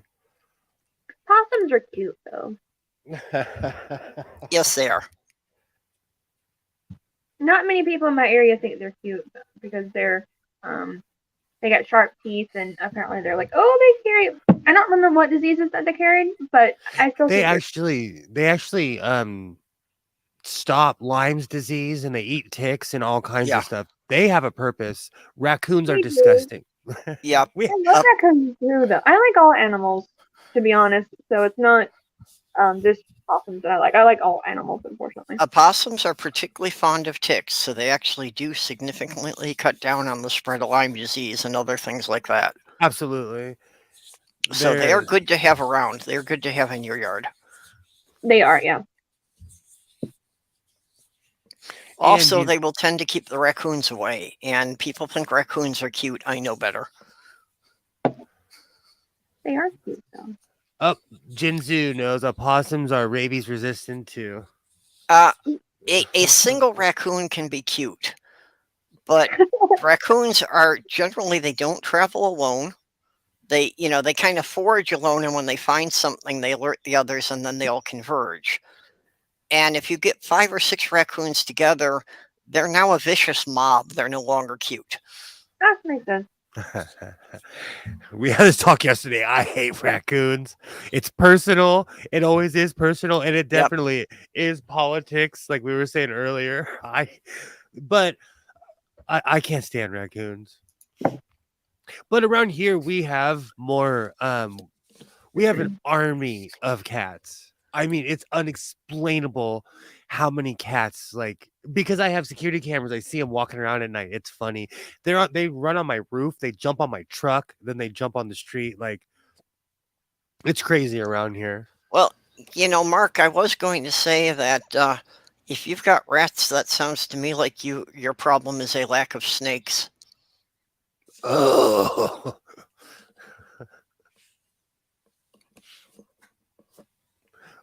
That would be awful. That would be. You just buy one awful animal to replace the other to eat whatever's in your attic. Then you got to shoot whatever it is because it's too big to leave your garage. Sorry. That's why, as an American, you just need a Ruger 1022 and it'll take care of any varmint, any small little animal, little squirrel shot. That's how we ended up with a lot of animals in the United States. So I was like, all right, so we need to get rid of this. Let's bring over this thing over here. Well, now that's out of control. So we need to bring over something else. That's exactly. I know But- the lady who swallowed a spider. She swallowed the spider to get rid of the fly. So I could be wrong, but I saw this thing on Twitter that the buffalo, for the first time in like 200 years, is no longer endangered. I could be wrong. Let's look it up. I had heard that they were like reintroducing a herd to an area that they had been missing from for like 50 years. there's buffalo in my town where I live. I'm not doxing myself too hard. They used to film silent movies here, and so there's a museum to a very famous silent film actor who lived in this valley, and he always kept a herd of bison, and so they're still there. But the only thing is that the moment you mention that they're no longer endangered, people are like, well, I can go hunt them now. If someone tried to, I could only imagine the controversy if someone shot one.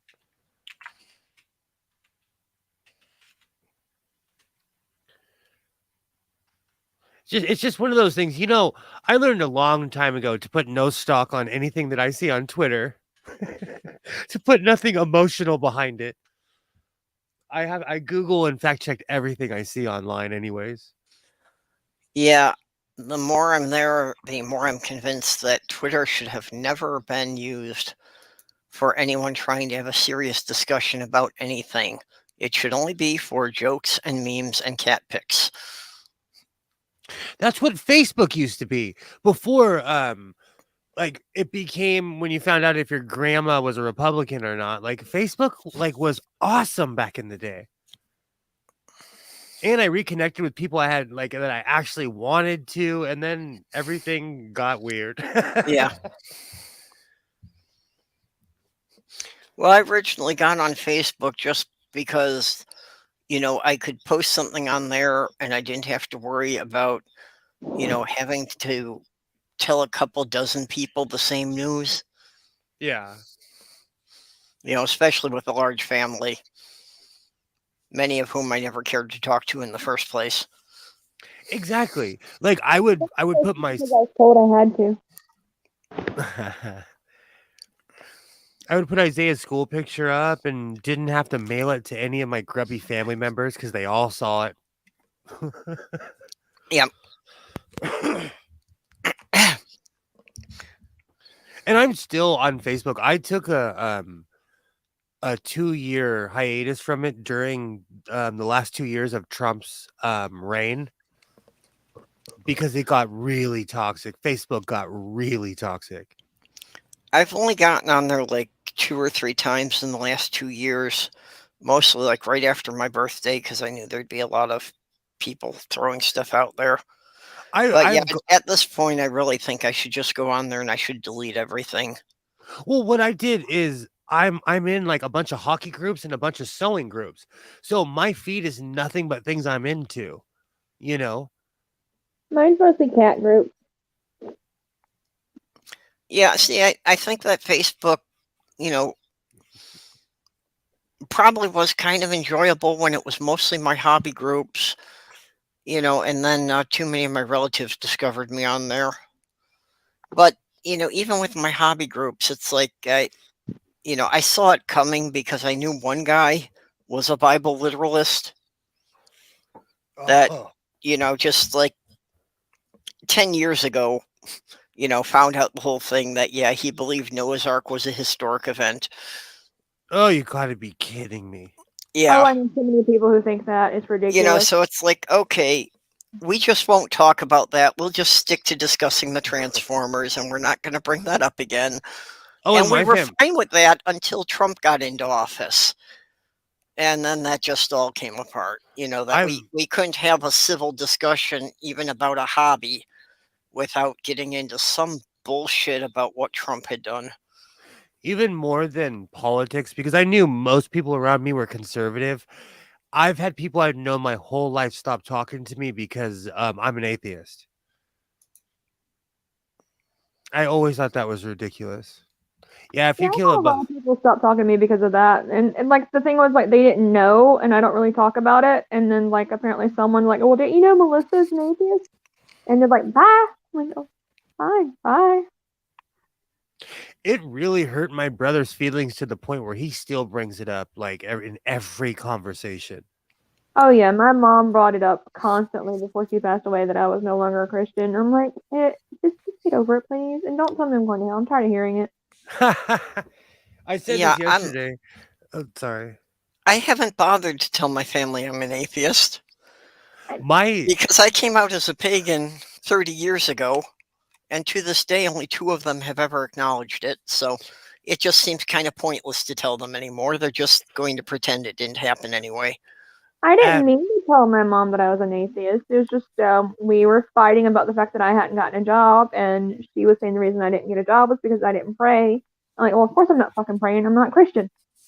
And that was how she found out that I'm no longer Christian, and I got kicked out. Yeah. Isaiah outed me at my father's funeral. We were in the back of the church, and oh no! I was we were in the back of the church, and I'm not kidding you, there was 50 people back there. I knew every single one of those people, and my father was married before, and my sister, who I'd never met, walked up to me, and we had a moment, and my ex-wife was crying, and like she said something about the Lord, and Isaiah looks at her and he says, "My dad and I are atheists. None of this stuff means anything to any of us." Oh my god! How old was Isaiah at the time? That was 2 years ago, so he was like 9 or 10, and every single person looked at me. I mean, I looked up and I was getting scowls and everything. Because my child considers himself an atheist, and they were like, if you want to do that, that's fine. But they're mad at me for not teaching my son to hate himself. Yep.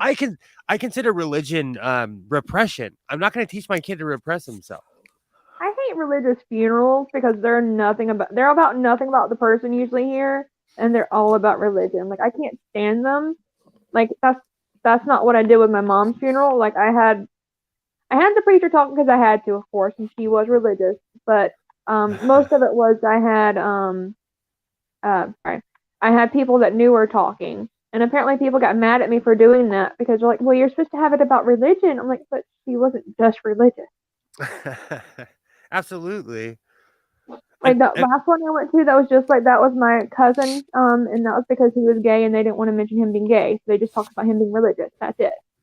See, that's ridiculous. I'm stealing this from Ring, but I'm gonna videotape myself saying, like, I do not believe in any religion, because I don't want anyone to say that I had a deathbed recanted, like I recanted, oh, I found the Lord. No. I found the Lord. He was locked in my closet, and it took me so long. He is no more. Because every once in a while, you'll hear a Christian lie about somebody, and they'll say, "Oh, but so and so recanted on their deathbed." How do you know that, you liar? You liar. Well, my cousin was religious. Like, he started going to church like in the latter parts of his life, but like they talked about nothing but him being religious. Like, he traveled the world. He worked at Disney. Awesome. He did so many different jobs, and they mentioned nothing about that because so much of it included his boyfriends, and they didn't want to mention his boyfriends. Like, he did a lot of work with like the boys' homes in the area. They didn't want to mention that because he was gay, and someone thought he was touching the boys, and turns out he was not touching the boys. He just wanted to help the boys. Oh, wow. And I'm like, and I wanted to leave his funeral, but my mom made sure I was between people because she knew I was going to want to leave because she knew that they were just going to talk about his religion, and I thought that was bullshit because that's not what he was about. Only. So, first, Ox's comment. I say that all the time. Ox has been to county where I'm from. There's a saying. You have to read it to me. There's a saying, Allah and Jesus live in jail. They do. They throw in there. That's like a real thing where I'm from. People say that all the time. And yes, Mark Caesar, man, I live around Trumpers. They're dying to burn me at the stake. Are you kidding me? They're mad at me because I still wear a vest. People told me I would grow out of it, and it's like 30 years later. I don't fit in the same vest, but I'm still wearing vests. Now, see, I can still put on the same denim jacket I had in high school. Granted, it's a bit tighter to button it, but I can close all the buttons. I just recently ran into that because of COVID. I am not scared to say I've gained almost 45, 50 pounds in 2 years. I'm not scared to say it because I'm okay with my body, but I don't fit in my old clothes anymore. I've had to step a size up. Yeah. I'm about 35 pounds heavier than when I finished high school. So considering the number of years, that's not bad. Yeah. I've been basically the same consistent weight for quite a while. So I haven't really I've gained and lost weight, but I've been basically the same size. So it hasn't been like a significant amount. Well, that's for me that from the time I was in junior high until I was in my mid 40s, I basically had stayed at roughly the same weight.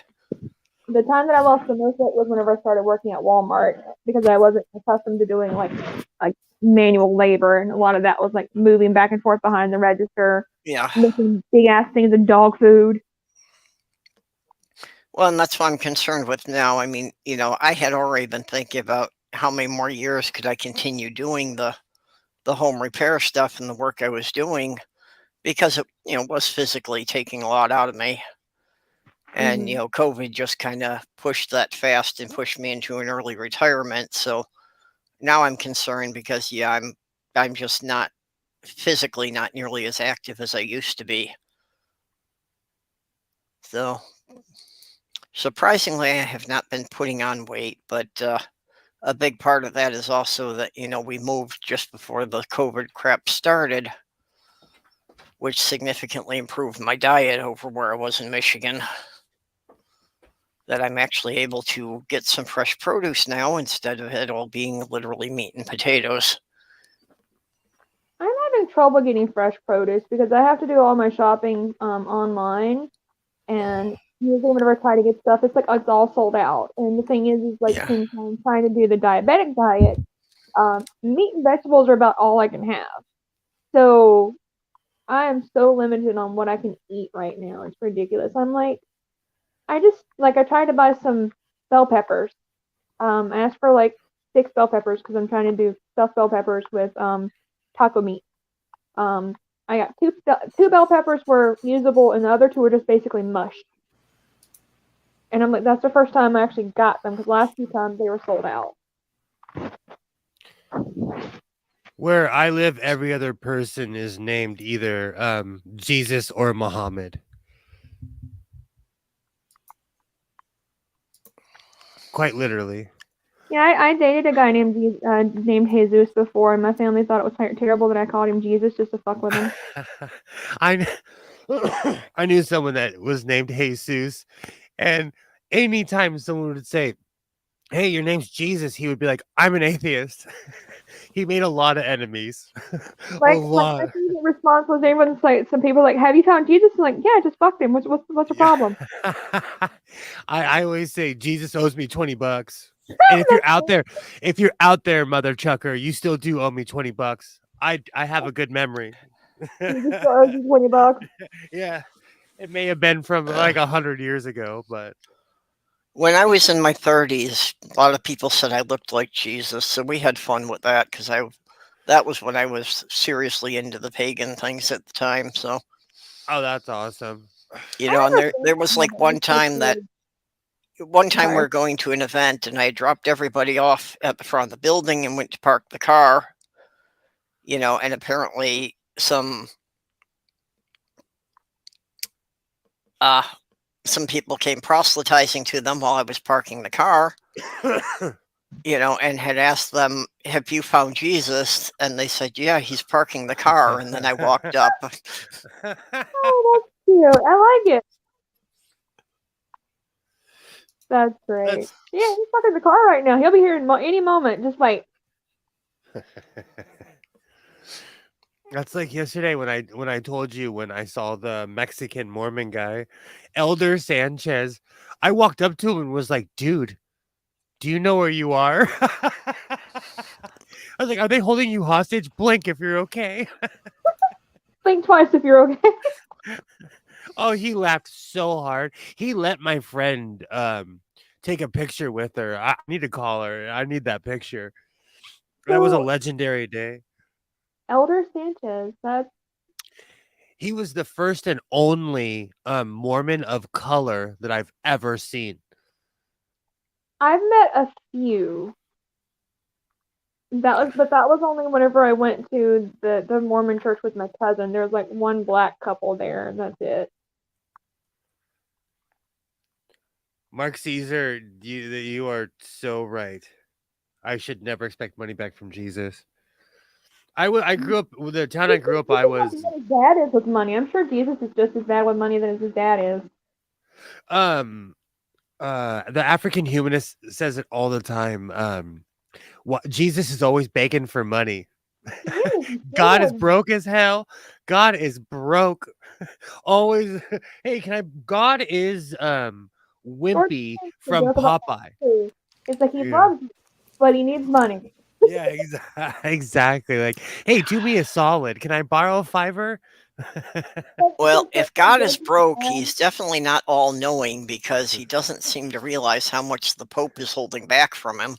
Mm-hmm. I know, right? Jesus is like the deadbeat dad. It's like, I love you. I miss you so much. That's probably like $50. Yeah. Jesus, yeah. Totally. Or Jesus is that deadbeat dad that always says he's going to show up and never does. Oh, yeah, that's true. That's Jesus. It's been like how many years? Motherfucker, you ain't coming back with cigarettes or milk.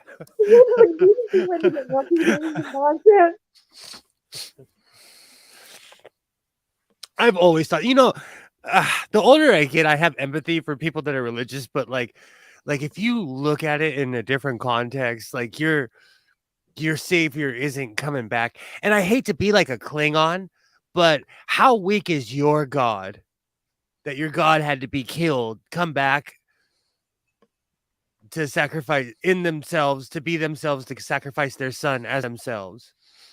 He had to sacrifice himself to himself to appease himself. Exactly. Thank you, Sarah, for cleaning that up. Yeah. I'm a Klingon. Your God is weak. I'm stuck in it. I don't know where the exit is. And I I've been rewatching Enterprise. It just doesn't, like, none of it makes sense to me whatsoever.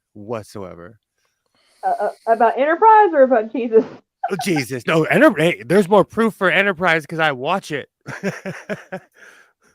I haven't watched Enterprise in a while, but my roommate, she listens to it to sleep, and like she listens to it on top volume. So I'll be in my room with my door closed, with my headphones on, working. Have customers like, "What are you listening to?" I'm like, "I'm not listening to a damn thing. That is my roommate." My son, he always tells me that the opening credits is so cringy. He hates that song. I love that song. I like the song. I love that. Of course, song. I liked the song before Enterprise used it, so. I don't remember what song Enterprise. It was when that show came out. It was Faith of the Heart. I was in a weird place in my life, and I was living alone. I love that show. I absolutely love that show. I like the show too, but I wasn't allowed to watch it because the devil or something like that. I don't know. Yeah. How is space anti religion when most of Star Trek is based on Scientology's belief of where we're going in the future? I don't know, but there was like a really long list of stuff that I could not watch, and that was part of it. Oh, wow. Like people are like, "Oh, did you watch The Simpsons?" I did not watch The Simpsons because The Simpsons was not something I was allowed to watch, and it was kind of not worth it trying to sneak to watch it. Like I remember trying to sneak to watch Aeon Flux back whenever it was on, and I got the shit beat out of me for watching Aeon Flux. That was such a good show. Oh, it was. Like it was worth it. I still snuck up to watch it, but yeah, like it was really progressive for its time. It was really provocative and progressive for its time. Because I've been to other countries. America is a really conservative place. Oh yeah, we are. We are super conservative here. But conservatives act like we're not. They act like like every single TV show has all the boobies out and all that stuff. I lived in a country where PDA was illegal, and they party every weekend from Friday until Sunday, and then after church they party. It was Mexico. But like, that was one of the most rule driven places I've ever lived, and no one followed it, and they just, and it's not a theocracy like Israel or like Pakistan, but America, we are conservative here. Well, like, I don't talk to him anymore, but I had a friend that was from Poland. Poland is technically a religious country, and he's talking about like the United States is a hell of a lot more religious than Poland is, and it's kind of ridiculous. Yeah. I've been to Israel, and when I was a kid, I was shocked to see people spit on the ground, smoke cigarettes, and I saw a hooker, and but it's just like anywhere else. Just like anywhere else. That shameless hussy. I'm from LA. Like I'm not. I don't think there's anything wrong with the underground economy. Oh, I don't either. I'm just joking. Like, I call myself a shameless hussy all the time. So it's Sex not an work, insult. when people say sex worker, it's too politically correct for me. I'm old, Yeah. and like it's just too politically correct. What are they supposed to be called? I don't know. Hussy. I like hussy. Well, I'm a What do you think shameless with sex slut workers? because the U.S. is so repressed. There just isn't enough shame left to go around, so I couldn't get any. I know, Oh, right? I agree with you. When I first came online, I showed my true side of my sexuality. I talk about sex all the time, and I didn't realize how repressed and angry people were. And I've really toned it down. Actually, I think for me, that was one of the advantages of growing up autistic. I've Was toned that it down because people told me they were annoyed with it, and there's a lot of people that are in the same groups I am that are sex repulsed. So me Same. talking about it and enjoying it kind of annoys them, and I'm like, oh, okay, I'll stop talking about it, but no promises. I think that's what I did. I think yeah? I just. Well, I've got that. I've got some friends that are on the ace spectrum too. That I have to try and tone it down because it makes them uncomfortable. But I think growing up autistic that, most of the time I didn't understand why I was supposed to be ashamed of something. So no matter how much people tried to shame me for it, it just didn't work because, if I didn't understand why, I just, no. Understandable. I always consider the source, and because people where I'm from, they're always ridiculing. I was just like, they're just critical people. So I guess I was just born shameless.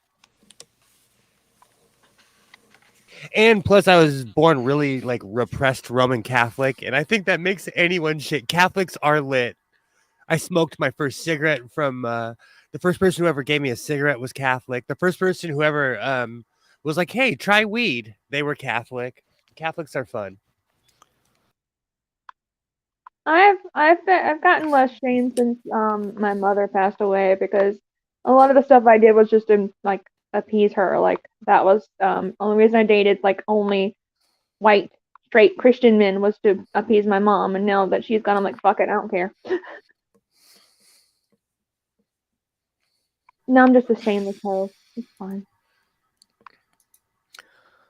Yeah, Nothing I'm wrong with definitely it. the black sheep in the family because it's like, yeah, no one else wants to. No one else would even talk about their own sexual orientation or anything in the open.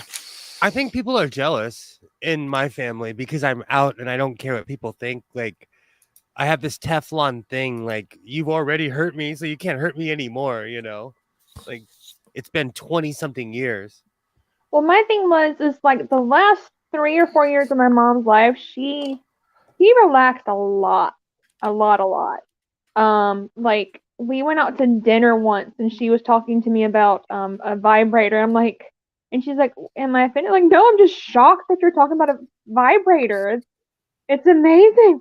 And she like she never would have like she caught me masturbating once, and again I got the shit beat out of me.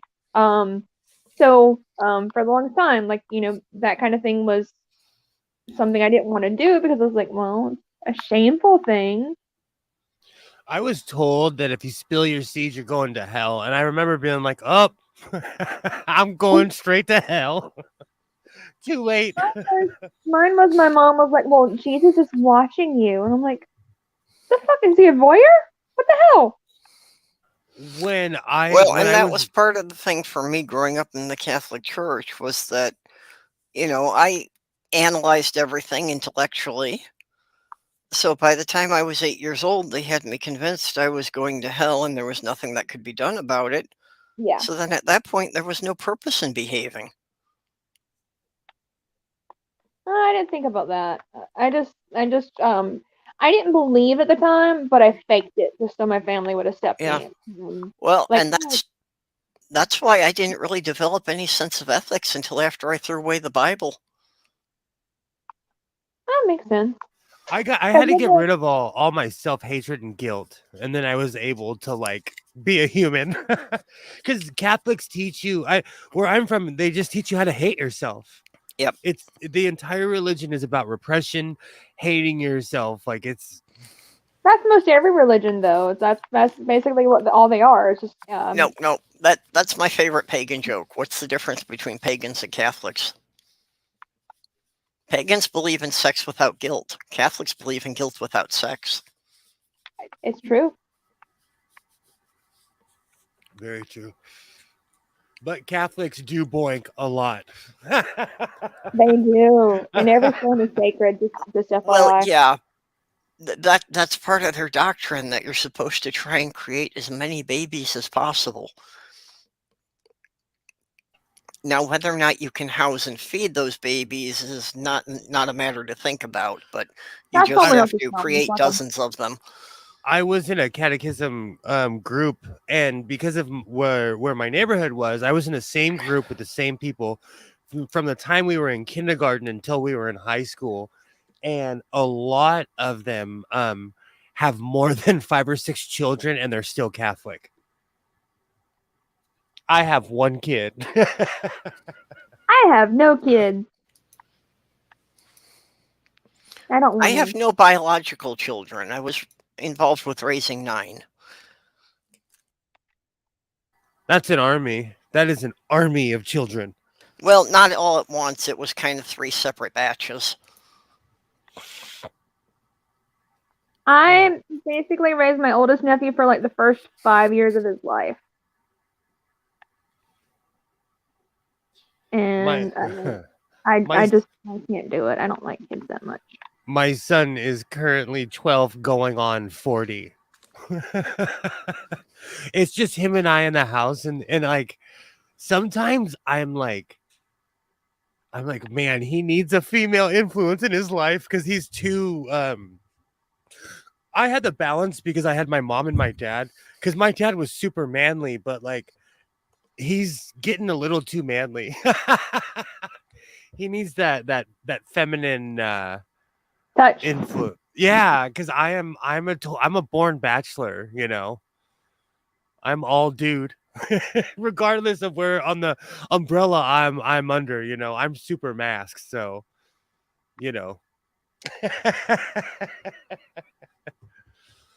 because every once in a while I'm like, oh man, we're a little bit too manly around here.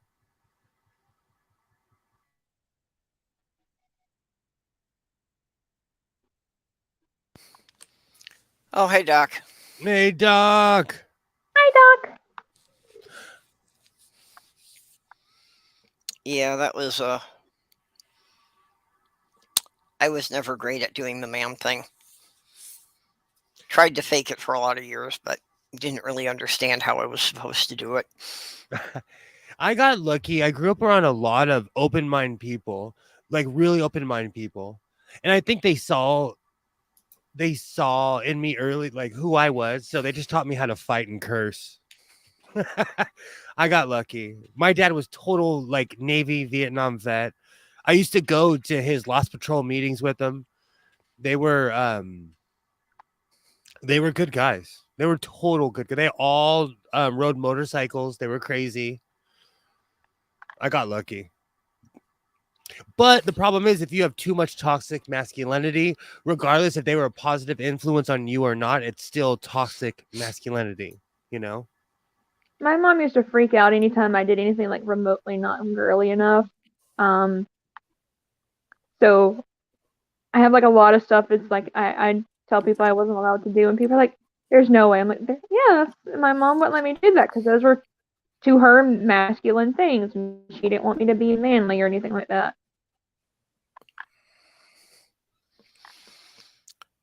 Yeah, Like, my parents really didn't, bother to take any time with me. So, whatever I was learning from who didn't matter because at least that meant that they could say somebody was watching me. So I learned the cooking and sewing.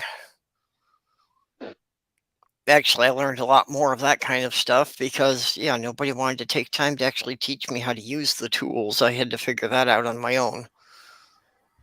You know, California is so funny. I kind of felt the ground moving, and I Googled, is there an earthquake right now? And, because my address is all in there, and it showed me where I live, and it said yes. so there's an earthquake right now? Well, the ground's always moving here. Oh, okay. And I kind of I live I live near the San Andreas Fault. Oh, okay. And so the plates are always moving. The earth is always moving, but I just happen to live near a giant plate. So every once in a while, I check to see if it's I did too many drugs in my youth, or is the ground really moving? Alexa, is there an earthquake? No, you are just having a good time. Yeah, exactly. No, you had shit. Yeah, or you took the wrong medication, So I have to ask. Plus, there's I was in an earthquake once. I was sorry. One of the rare events Minnesota had an earthquake that actually got to be something like a 5.2 on the Richter scale. So, not a real small one. And I was like 5 or 6 miles from the epicenter. So, it was enough that it rattled the dishes on the shelves. Earthquakes are crazy. I've been around them my whole life, and they still make my heart drop every time it happens. Every time. It wasn't enough to knock anything over. It just made some noise. Just like when I learned surfing, the earth will show you how small you are every once in a while. Remind you that you live on a big rock spinning in outer space. Lies. Earth is flat. You're on a disc. It occurred to me that Pixar is trying to subtly push the flat earth narrative. Oh, they are? In every one of their movies, there's a reference to Pizza Planet. I mean, you're not wrong. Oh, come on. But I can't say anything. I have a favorite flat earth meme. There's the one, it's like, so the earth is like 70% water, and it's like, yeah. And is water carbonated? No. That means earth is flat. Yep. What the fuck does that even mean? I'm sorry to curse. What does that mean? See? I just started yelling. It makes me laugh. This sloth girl showed me that meme. It gave me a good laugh. It's not my favorite meme. My favorite meme is still I'll beat a motherfucker with another motherfucker. That is my favorite meme. I love those. When I got online, there's a lot of genres that I didn't think that I thought people were joking when they said that flat earthers were around or young earth creationists existed. I did not know people actually thought a young earth was real. And then I caught online. Because I grew up with that. Like the church that I went to, Southern Baptist, that was what they believed, was that the earth is young. Like right now, my brother's having like a existential crisis about it because he's like, well, is the earth young or is the earth old? Because there's dinosaurs, but dinosaurs are supposed to be millions of years old. Earth is only 10,000 years old. And I'm like, don't think too hard on it, sweetness. What? Yeah, until I got on YouTube, I did not realize anyone took Flat Earth seriously. Not at all. And it's like growing up, I was aware that there were some, like fanatical Christians who believed that the Earth was only a few thousand years old. But even the Catholic Church, never put off anything like that. That, they were fine with, the Earth was over a billion years old, and they were fine with evolution. They just said that, God put everything in motion, and evolution was just the process he used to create new animals. They taught that in the late 80s and the 90s when I was going to church classes, when I was going to CCD. Yeah, well, for me, that was in the 70s. That was the narrative they were giving us. They didn't have any problem, with the evolution or the science they were teaching us in the public school. That's why when I was a kid, I would watch Nova on PBS, and I didn't think anything of it. I was amazed by science, Mm-hmm. Oh yeah. It didn't They didn't really teach evolution when I was in school. Like, well, they did, but it was like a little tiny paragraph in like history, and it was they say like some say humans came from monkeys. And that was it. That was basically the extent of my evolution education back in the day. That's crazy to me because in California they push the whole agenda. It's weird to me that would be in a book somewhere, because even in Isaiah's curriculum now, they start from basic biology on, which is the accepted science, and that's my problem with younger creationists. It's like, so you're saying all of academia, all of everyone who's ever studied this planet is wrong? Come on.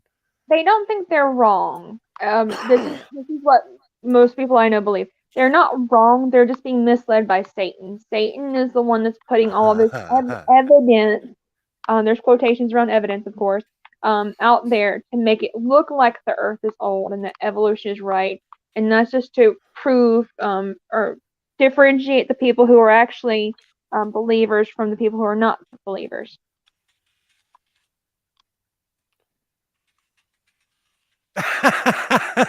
So, like, I went on a date once with a guy, and like his opening thing was like, I don't believe in dinosaurs. I believe that dinosaurs were put on this earth. The fossils were put on this earth by Satan to test our faith. And I'm like, check, please.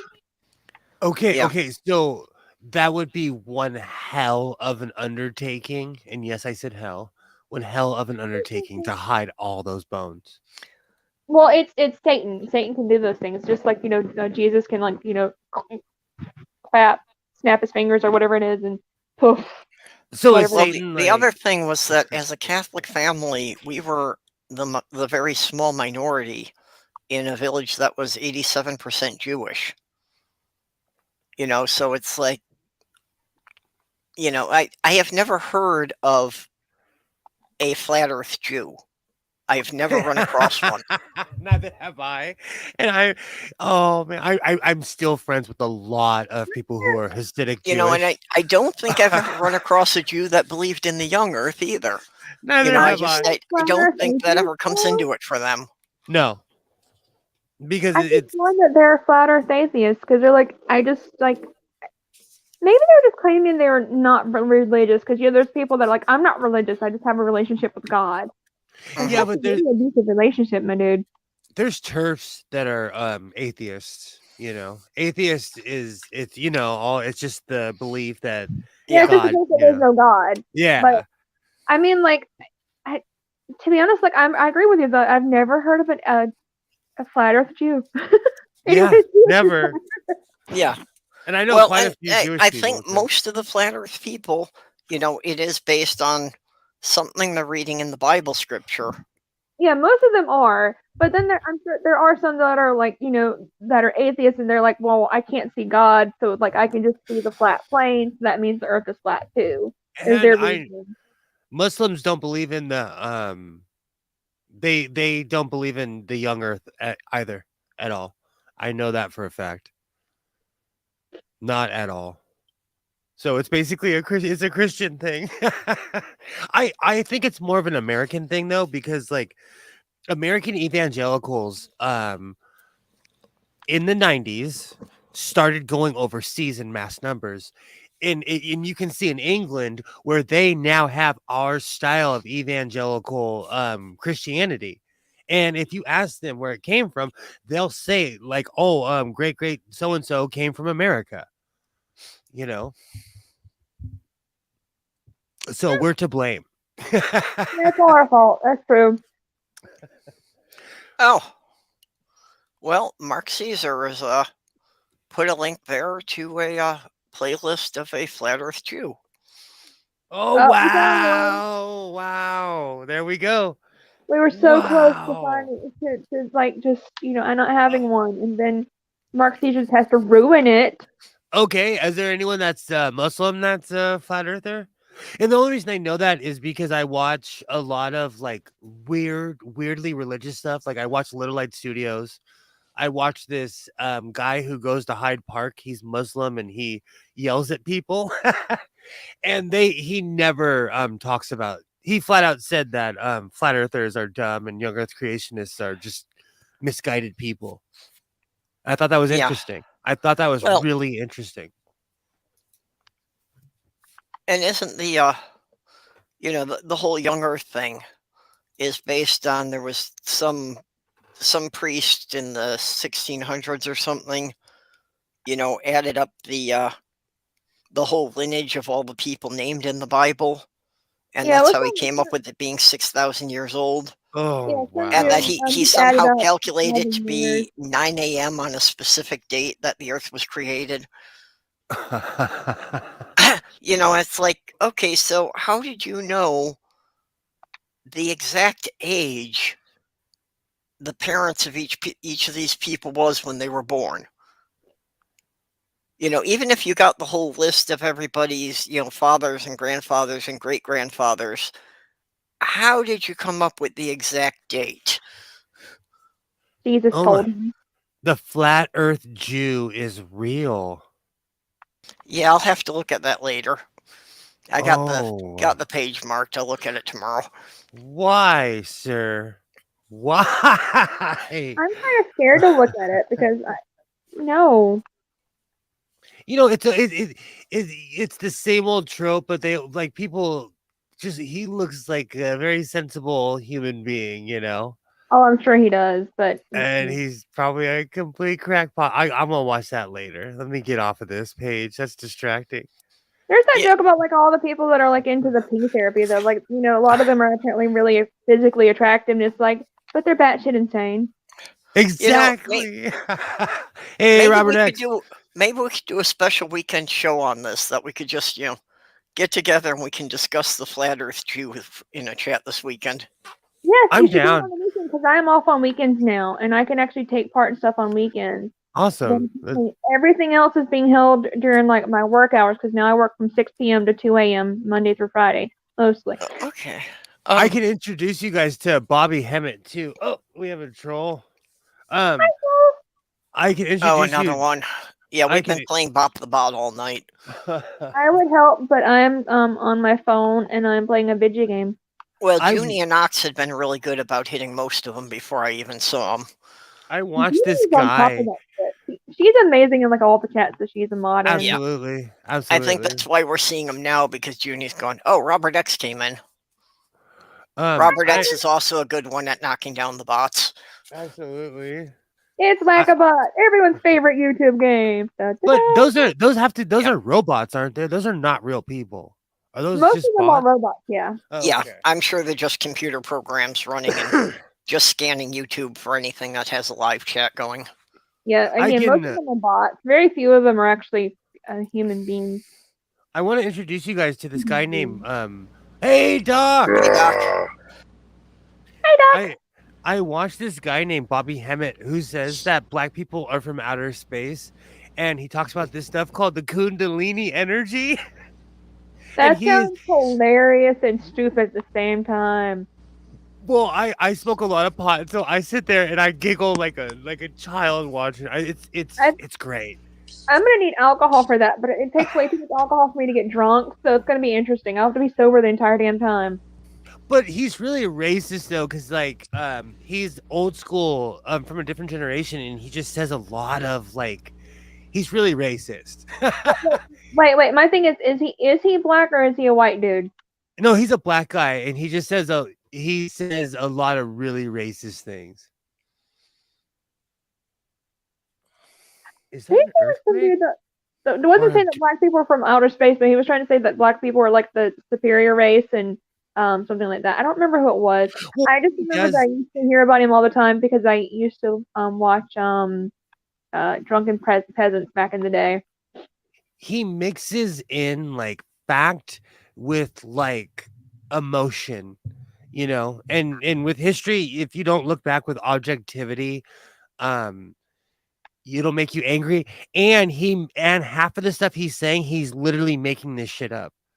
But anyways, how's it going in your neck of the woods, Doc?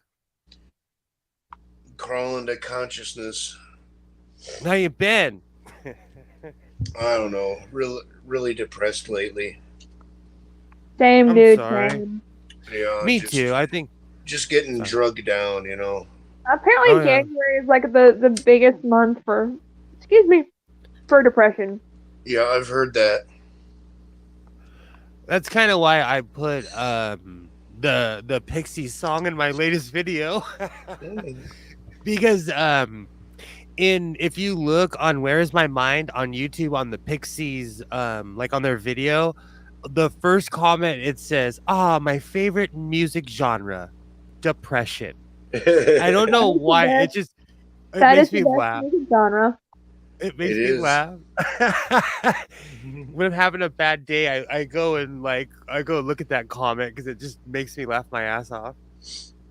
Yeah, I've been trying to make a YouTube video, but the thing is, like, with the art style that I've been doing, and the fact that I keep forgetting to actually record me doing the art, so I have to use the thing in that part of the program that I use, which it only records strokes. So, like, on average, most of my videos are going to be like 2 minutes long. So I'm trying to do a bunch of them together so that way I actually have something worth watching. Actually, you might want to go the other way with that because YouTube now is really promoting the shorts. So if it's under 2 minutes and you use the hashtag shorts, it's more likely to promote your videos. Y'all can do that then because that's basically what all of them are now. Is like just but the thing about that is that whenever I post those things, the art style looks really, really simplistic. So someone's like, well, will you do this for me? And I'm like, sure, but I'd appreciate it if you pay me. But they ain't gonna pay shit. Yeah. Well, and that's the problem with our economy is everybody's used to Walmart prices and nobody wants to pay anyone for their time. Oh, absolutely. Absolutely. I'd say put it out there though. Like no matter what, it's you. And again, I'm giving you advice that I heard someone say one time when I was like kind of lurking in a live stream one time, like just make a video, people will watch it. No matter what, people will watch it. And people love you, so they'll watch it. You know? I'm trying to get to like 100 subscribers. Like right now I'm thinking I'm like still at like 91. But like I got the vanity URL back way before YouTube had that requirement. And it's like nothing to do with my name now. Like I go by Seraphim Hyde now, but like my URL is like the Indigo Llama because that used to be my gaming name, but I haven't used it in years. Well, I just subscribed. Thank you, sweetness. You will get to see art. I'm not allowed to call it crappy art anymore, apparently. So you'll just get to see art. You know what? On Instagram, I coined the phrase "crappy patch" because I noticed that my stuff was way more raw than everybody else's, and I eventually just became okay with it because I repurposed everything. I would, and other people would just buy new clothes and put them online, and I thought that was dumb. And I'm like, look, I made this, Yeah, there's like a lot of things for like people just buying clothes, which I can't say anything. Like I do subscribe to a lot of those things because unfortunately for me, I'm a big girl. So most of the models for the clothing are like itty bitty tiny things. So there's like a huge, well, not a huge, but there's a community now of like a bunch of other bigger girls like trying on clothes. So you can see what it looks like on someone that's close to your body type. Oh yeah, Which is I'm cool. subscribed to someone like that. I'm subscribed to like Yep. a bunch of weird channels. On YouTube, I'm not subscribed to a lot of weird stuff. That's usually like on TikTok that I do that because if they do it on YouTube, like people, well, now with the shorts they do, but before, like they would have like the really long videos. I don't have the attention span for that. It's kind of like when Yeah. you're trying to find a recipe. They're like, well, back in the day when I Well- lived with my nanny, I'm like, I just want the recipe. Yep. Hey, Robert X. Hey. You are awesome. You are awesome, Robert X. Did he whack the I did. the- Well, And I before do- TikTok, YouTube used to not promote anything if it was less than 10 minutes because they figured they couldn't put a commercial in it then. Doc, do But you Since they oh, sorry. started losing some viewership to TikTok, then they wanted to get in on doing the shorts. Yeah. Do you watch that's- TikTok, Doc? Nice. Not really. I know that did rhyme. TikTok doc. I don't know. I'm not into it at all. Mostly, like, do they have them on YouTube? I see all these shorts on YouTube, but I don't think I really have like the proper app and use YouTube it. has their own shorts, but then there's also people that'll go on like TikTok and do compilation videos of the ones of TikTok. But they I did do. something back Yeah, in I think the that's. I think that's mostly what I watch is just YouTube makers doing their take on these compilations and TikToks. stuff, I got rid of my TikTok because I just felt too old and like a creeper because I'm like 20 years older because I'm a guy, so the first thing I do is type in butts and dancing. And I was like, oh, I am way too old for this. I am way too old. So I deleted my TikTok a while I haven't ago. made a TikTok account. The only thing I see is if somebody puts something on Twitter that, they say I should go look at. Dancing butts, like just a butt dancing. That's horrifying. Just a butt with like legs. That's it. That's all. No, you know, I'm not like gonna king women. shame. I'm just gonna king gas fly. So I'm too old for TikTok. No, that's a meme. And there are, and there is people who use it properly, but I don't. So I'm too old. I'll stick to YouTube. I like it because it's great. It's a great time waster, and two, like I do have like a shitty attention span half the time. So like 3-minute videos or 1 to 3 minute videos are perfect for me. Like I feel bad because I'll try to like watch someone stream or like stay in the 10 stream. I last maybe 30 minutes and like why did I watch another video? Do you know what I do? I'll put it on the stream and I start like, well, I'm sitting in my dungeon of sewing machines. I'll start doing something, Well, yeah, I'm usually like watching, like playing a video game or something with the stream on in the background. But then I'm I get tired of the same thing in the background. So then I'm like, well, I want to try listening to something else or something they'll say will remind me of something else. And then I don't have the impulse control to keep myself from looking up what they remind me of. I do it immediately. Yeah. I don't, anything on YouTube that's like an hour, unless it's like a really particular subject of interest, I'm not going to get around to watching it. It's generally the stuff that's like 10, 15 minutes. For like Paulogia and Vice Rhino, I can tolerate maybe a 20, 25 minute if it's a creator I really like. I watch movies on YouTube. I watch old television shows. Yeah, if it's something that I'm interested in or it's something that, not to say that people like just talking and, doing a live stream aren't interesting, but if something that I'm like, curious about, I'll watch the entire damn thing. Like I have like a lot of true crime things that I watch. They're like Heck 1 yeah. to 2 hours long. The other night, I watched Are You Being Served? It was a movie. And then I watched Don Knotts' The Shakiest Gun in the West. I love I donuts. love that damn movie. But Hello. hey, how's it going? Moo! Hey, darling. How you doing, Diana? honey? Yeah, I just woke up a little bit ago. I was asleep for a while. Ah, Me too. well, I'm glad you got some sleep. Whoa. What is this? I like to left place up a little thing? bit better. There we go.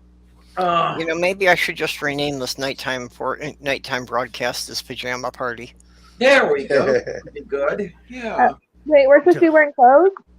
Oh, shit. Yeah. Okay. Well, tempt me. it is expected if you have your camera on. Otherwise, you know, I mean, That is the there's number one a reason reason I don't have I my don't put camera my on, is camera on. clothes. Yeah, that's the number reason I don't put my camera on, is because I'm not wearing clothes. Fuck you guys. And It's also, cold out here. Honestly, a a bunch lot of of times when I'm home alone, I don't wear clothes. and also, I don't feel pretty, so I don't really get on the camera because I don't want to scare people. Yeah, but I haven't been home alone in a month. Hopefully my son will go to his mom's house this weekend. Yeah, I'm you can't really do thinking that kind of thing when you've got a kid living with you. Yeah, exactly. we went back to her other house for now, so I'm home alone and I'm loving it, even though like half the shit's broken, but still happy I'm alone. Fuck yeah. It was something I was never comfortable with until I was with my fiance, but you know, she wanted to have me naked around, and you know, it really is quite an ego boost to, you know, have somebody who, you know, really wants to look at you that much. That's how I started doing it. I had an ex-boyfriend that was like, he's like, I just like seeing you naked, and I'm like, okay, fine. Well, and she was an artist, so you know, she would just start randomly sketching me when I was doing something else. Oh no, his was just like he just wanted sex all the time, and he's like, I did too. He's like, you know, this is kind of getting annoying. You putting on your clothes every single time, and then have to To- undress you. So just look, can you just be naked, please, like me? I'm like, fine. Now, To see, be I could go with that kind of relationship. to be fair, men are horn dogs. there's more to life than sex. I can't say anything. I'm a horn dog too, but my thing was just like I would put clothes on like right immediately after because I didn't want, you know, as in my words, I didn't want to scare him by walking around naked. And he's like, I'm afraid to be honest. Well, it was one of the things that they stressed over and over, you know, in all of my appointments before they put me on the hormones, was saying that, you know, this is likely to, you know, decrease sex drive, is, you know, common side effect, especially when you're on the testosterone blockers. You know, and I don't think the doctor actually believed me when I said that would actually be something of a relief because it meant I could focus on something else once in a while. There you go. But I mean, yeah, it's only after about 4 or 5 months on the testosterone blockers that I realize that for the first time in my life, I've been capable of going a full day without thinking about sex. What's that like? Yeah. I don't really have a sex drive right now, but I still think about sex all the time. If that makes any sense. I just don't feel like doing anything because I'm like, I don't feel attractive right now because of all the stuff I went through. Well, you know, I think that with the effect of the hormones, this is finally starting to bring me down into what might be considered the normal range for most people. There you go. Yeah, my HRT cut off my libido at the knees, and you know it's not all that bad because I was absolutely sex driven. You know, when I was younger, when I was in my 20s, when I was in my 30s, it was all sex all the time. I couldn't think of anything like you, Purple. Yeah, I actually am liking it. It is actually making it so I can, you know, focus on some other project for a few hours without it kind of being interrupted by that.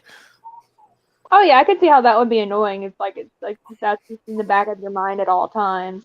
Mine has gone down considerably since I started taking my most recent medications. Like when we were talking about medications for bipolar disorder, I am bipolar, and my medication that I have is it messes with your sex drive.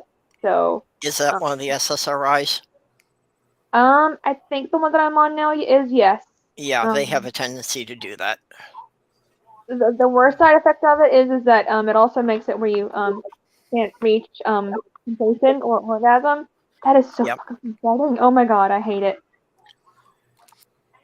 I'm a complete horn dog, and sometimes I don't know who's driving. That's cute. I like it. Well, that is the one downside of mine. That I used to have a fairly easy trigger, but now it actually does take some effort to reach orgasm. Yeah. Which that's a nice thing too. What I noticed is that it takes longer to trigger, and then once it does trigger, it is far more intense. So the club that I always mention that I go to is actually a swingers club, and like the last few times I did go there, I didn't feel like doing anything because of my new medication. So like my friend's girlfriend is like she's the bouncer, so she'll try to hook me up with people, and I'm like, I'm just not in the mood. I'm just here to socialize, to be honest. And I feel so bad saying I'm not in the mood, but she's perfectly okay with it. But I just feel so bad because she's like trying to find all these people to help me. Yeah, no, I belong to a swingers group with my ex, and there were a couple of people who always came to the parties and never had sex with anyone. They just came to socialize and sit and talk with people like a regular party. Well, yeah, that's what most of the people are there for, is just to socialize. So she keeps telling me, she's like, it's okay. She's like, just if you're not in the mood, just let me know when you come in, and we'll deal with it. I've started doing that. It's like, just tell her I'm not in the mood. I was supposed to go there on my birthday, but I was trying to move to ICU during my birthday this year. Oh, last year. Well, and that actually was one of the things I had in mind with moving back to Minnesota, was that I know I could get back into those groups rather easily, but since it's been COVID, I have not been attending any group events since I got here. I used to go to a spa, and people would go to actually use it as a spa, even though it was a bathhouse.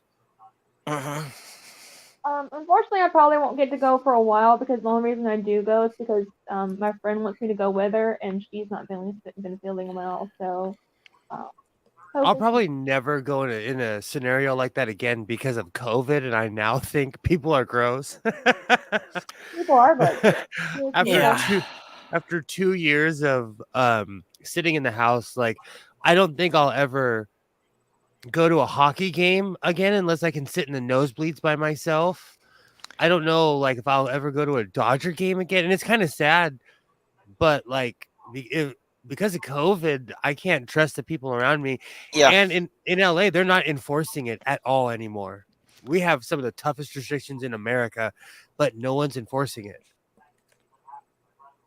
See, and this is the thing that, I have gotten back onto some of the online sites with these people, and I see some people, have been posting about parties and that. And it's like, yeah, if during the pandemic you're posting about parties and you're clearly an anti-masker, I'm not sure if I'm ever going to feel safe going to that kind of party with you again.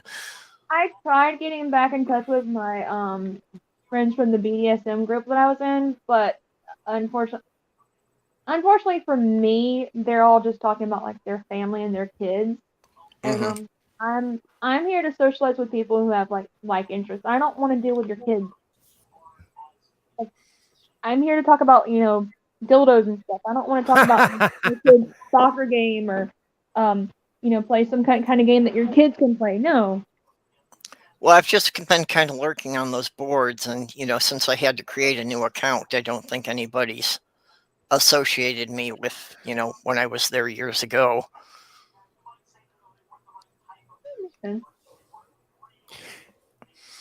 Diana, right now, if someone gave you free tickets to go see the Pirates, would you go? Or the Steelers? Well, Steelers, definitely not. I hate the Steelers. Pirates, I'd have to think about it, because not so much because of the COVID thing, but the last time I went to a Pirate game was this past September, and I almost didn't get in because of my backpack. They've got some really draconian bag rules now. Oh, Dodger Stadium's the same way. Like, unless you come in with a clear backpack, they won't even let you walk in with anything that's not I in your think pocket. pretty much all of the major league ballparks are like that now. Yeah, and I'll tell you what. I mean, the backpack is my purse. Okay, it's my purse. It's my wallet. Whatever. Yeah, everything I have is in there. If I can't carry that with me, then I guess I can't go.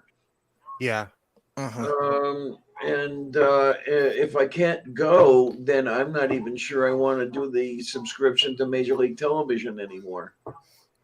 I mean, if they don't want me, then they don't want me. So what the hell? I mean, I'd like to go to a baseball game. I really would. Maybe if I could find lower level, like amateur baseball around here or something. Maybe I could do that or something. I don't know. Unless they would. Yeah. My aunt did a great one with that one time that she was going in, and she said that her husband had gone in ahead of her.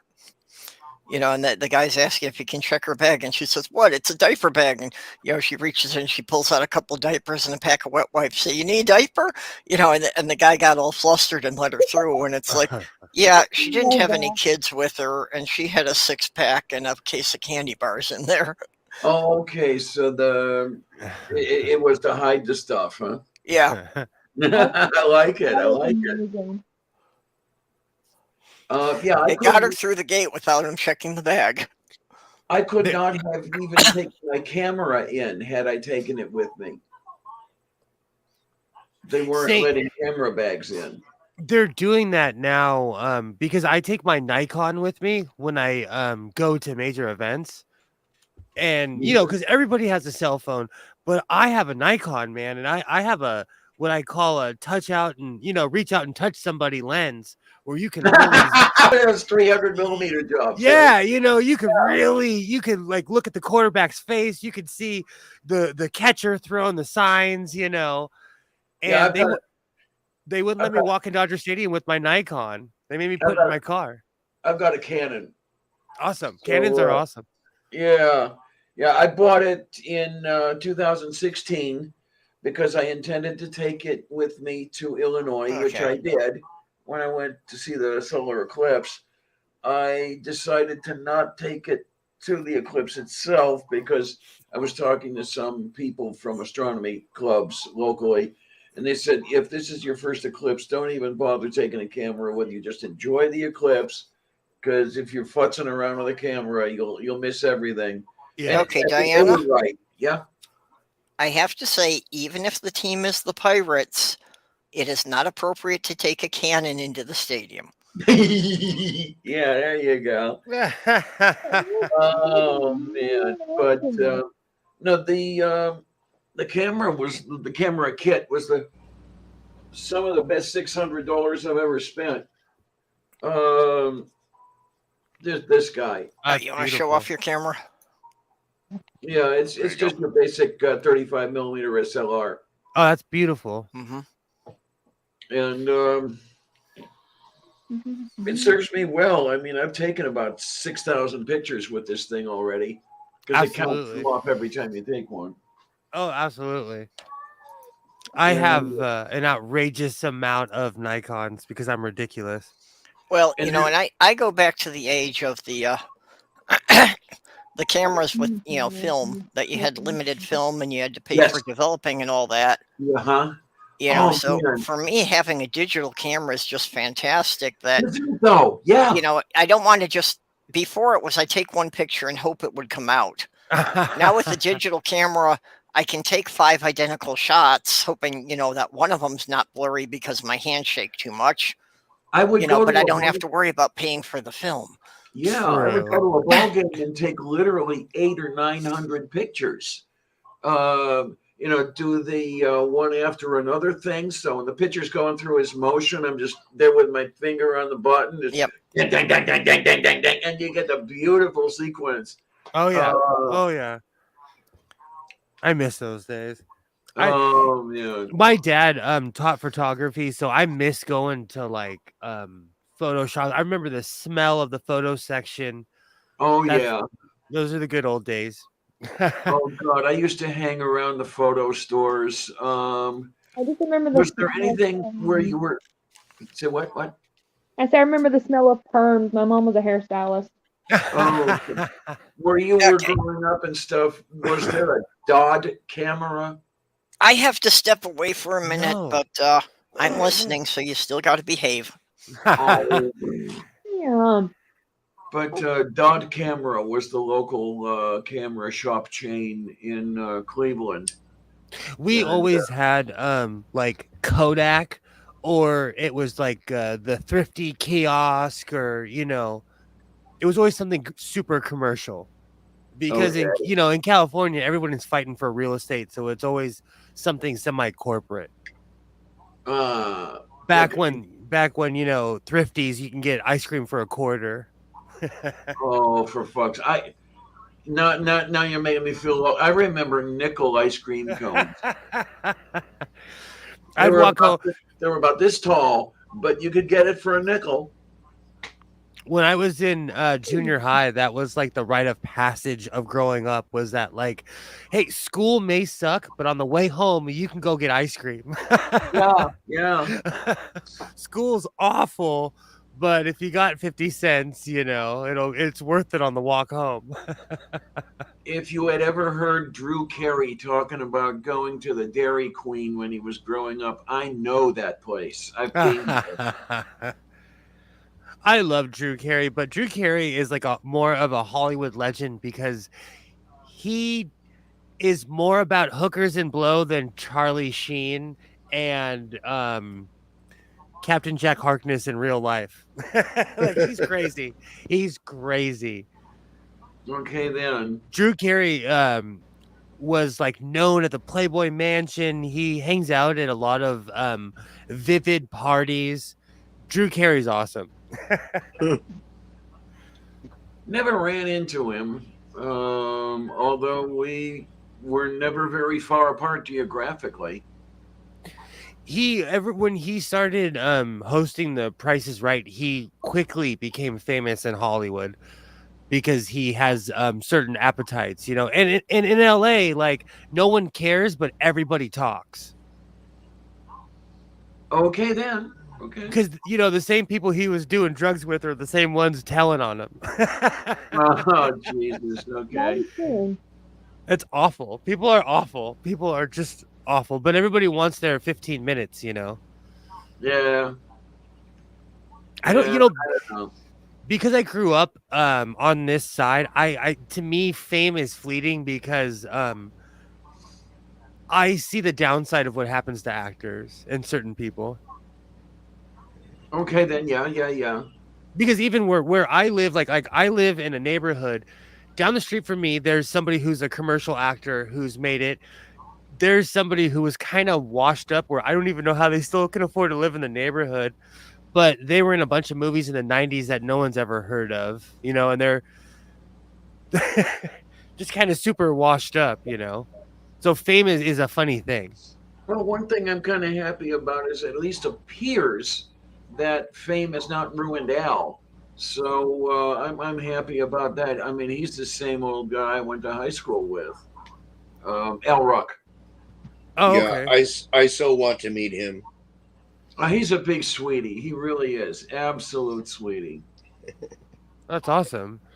When I was a kid, we'd be standing in the grocery store line, and my dad would always be reading the tabloids, and he'd look at me, and he's like, there's something to being a middle-class nobody. No, and now, yeah. I get what he's saying, The amazing thing about Al is he recently came out with, I guess he had septicemia and a whole bunch of organ failure, and he was on dialysis and the whole bit and everything else. He had told me about that 3 years ago, and I thought everybody knew. But when my kidneys started failing, he mentioned to me that he was on dialysis for a while, and it was it's kind of nice, I guess, that he, was just able to tell me that, whereas the rest of the world didn't know. So it's just something between two regular people. That's awesome. Like I said earlier, I met Paul McCartney when I was younger. When I was Ooh. working at a sandwich shop, he was one of the most. He was just nice, welcoming, normal human beings you've ever met in your life.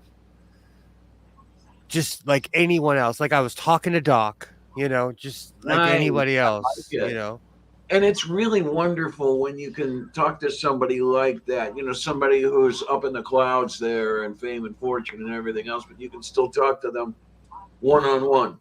Absolutely. Absolutely. There's quite a few people that I've met like that. But on the flip side, I've met people who are like PAs and who work for famous people or who are the biggest a-holes on planet Earth. Okay. Yeah. Yeah. There was, especially because I worked when I was, when I was younger, I was down and out and I worked in the food industry. All the time when I worked in Hollywood, people would tell me, you better shut your mouth. I could buy and sell you. People do that all the time. Well, not buy and sell you, but they're like, "I'll clear your celery." I'm like, "That's nice." I don't People know. are awful. Human beings are awful. They I are. consider. Especially when they know that you're serving them, like they just completely lose all humanity. Yeah. Another big sweetie is our very own Aaron Ra. God, he's a wonderful guy. He really is. That's awesome. Because I just can't stand it when people let fame go to their head. Mm-hmm. Oh God, the story about Silverman, Jesus Christ. Yeah. I met Ringo Starr after he was played the Taste of Minnesota. It was sometime in the early 2000s. Oh wow, that's awesome. And my daughter's girlfriend, was just obsessed with him, so I had to take her to see him. But he was really laid back. He was kind of like, yeah, I used to be famous, and now I just go around and making music with my friends. But it's like his new band was just a casual thing to him. That's great. I love that. Oh, that's hilarious. Which is good. At least he, got to play music for the joy of playing music. Yeah. I know a lot of people hate Elvis and they say he stole Chuck Berry's style and blah, blah, blah. Different argument for a different day. What a lot of people don't know is that in the Vegas days, after a show, Elvis would, with his friends, and keep in mind they were all on cocaine, but he would sing like soul songs until the sun came up, literally every night, and they documented it. It's on some. Well, that's actually where he started out. Before he got known for rock and roll, was singing soul. Oh, he had a beautiful voice, and okay, you can jump all over me if you want, but I'll say it. He had a beautiful voice. It's a shame he rarely used it. But it just made Elvis a real person to me. Like he cared about people, and he surrounded himself because he was in Vegas. Vegas is super Hollywood. You can forget who you are. Because there's a bunch of yes people there, and he surrounded himself with people who were from where he was from. So they would get down. Like he would do a show and then they would get down and have fun. And while I stepped away, somebody has restocked the audience. Yeah. So now we've got Brooke and Doorknob Head and Titan Uranus. Hello. Yeah. And Native Atheist, who almost missed you in there. Brooke is here. Hey, Brooke, dear. Hi, how are ya? Awesome. What about artists that don't use their real voice? I wonder if now that since she's no longer part of the conservatorship, if Britney Spears is going to use her real voice for music because, found out that the really high, nasally, childish voice that she used, that's not her actual voice. That's her faking it. She has a really nice singing voice though. Like her actual voice is also nice. Have you seen some of her videos though recently? I have like her videos, like music videos or what? When she's basically like announcing her emancipation, like you can see that she's a caged human being, that she has been held back. Repression is real, I couldn't Yeah. imagine people telling me what to do in every aspect of my life and being a grown adult and someone telling you what to do, you know? Yeah, people are like, you had to like ask for permission for like all kinds of stuff. So yeah, hopefully she gets to enjoy her freedom. She deserves You know, it. that's how I felt about like a lot of the Disney stars, especially Miley Cyrus. You know, was that just basically all their life they've been, you know, had handlers and been coached for everything, and you know, we're never allowed to have a normal life. Oh And you yeah. know, she actually or they gave millions of dollars to a homeless shelter that I work with. They care about the LGBTQIA plus youth of Los Angeles County. Oh, is Miley Miley Cyrus, on fire now as well? I I don't know know. Demi Lovato is. I thought so. You know, I heard a turf kind of talking trash, so I don't know. But I Ah. think it was like someone just they might have just been angry about pronouns in general. But Oh, anyways, Miley Cyrus, she's donated millions to homeless shelters in Los Angeles. So, you know, she's a sincere human being. Well, okay, that's a good Well, that's thing. good to hear. Yeah, she puts her money where her mouth is, like no joke. Well, I had heard that she did a fair amount of charity work. I hadn't really heard specifically what she was into. She's one of those people that keeps the homeless shelters alive in LA County because a lot of it is donation based. And so when someone gives that much money, it keeps it alive for years and years and years. Yeah, she does a lot for a lot of charity stuff. And unfortunately, Dennis Prager donated millions. This other really conservative guy, I can't remember his name. Dennis Prager, not as much, but like he did donate enough to the point where you can't deny it. Okay. But Did and The dirty a money. quick Google search, and according to an article from Billboard magazine, Miley Cyrus identifies as gender fluid, non-binary. there Okay. you go. There Okay. you go. So that so the I was turf just war- trying to find a somewhat reputable source for it rather than things like BuzzFeed. So it is Yeah, the like whenever Demi Lovato announced that they were non-binary, people there were like so many articles like just making it sound like it's the most dumbest thing ever. I'm like, just call them gay. It's fine. It's not gonna hurt you. I love Why? watching grown adults lose their shit over other adults living their life. Okay, good night, Brooke. Thanks for stopping in. Bye, person.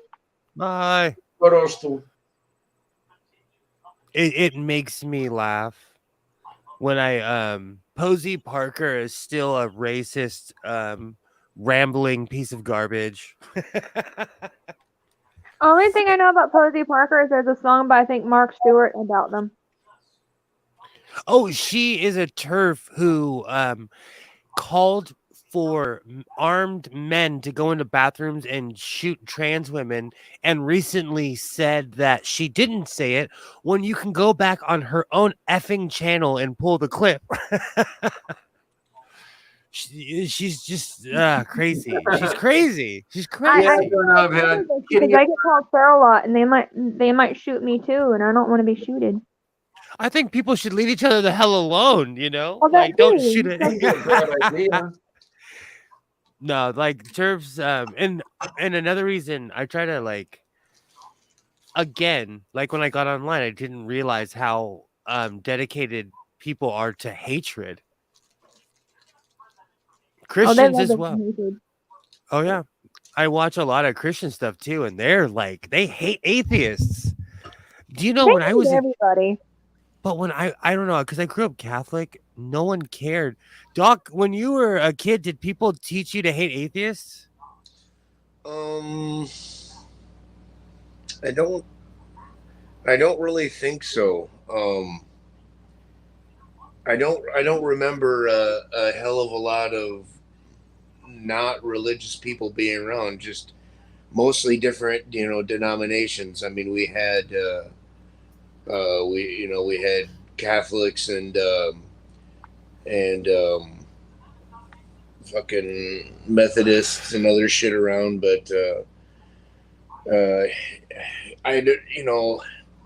pretty much where I grew up, everybody just was religious. I mean, and I grew up Catholic, and we really didn't hear anything about atheists or anything. All we heard was that we were better than all the other Christians.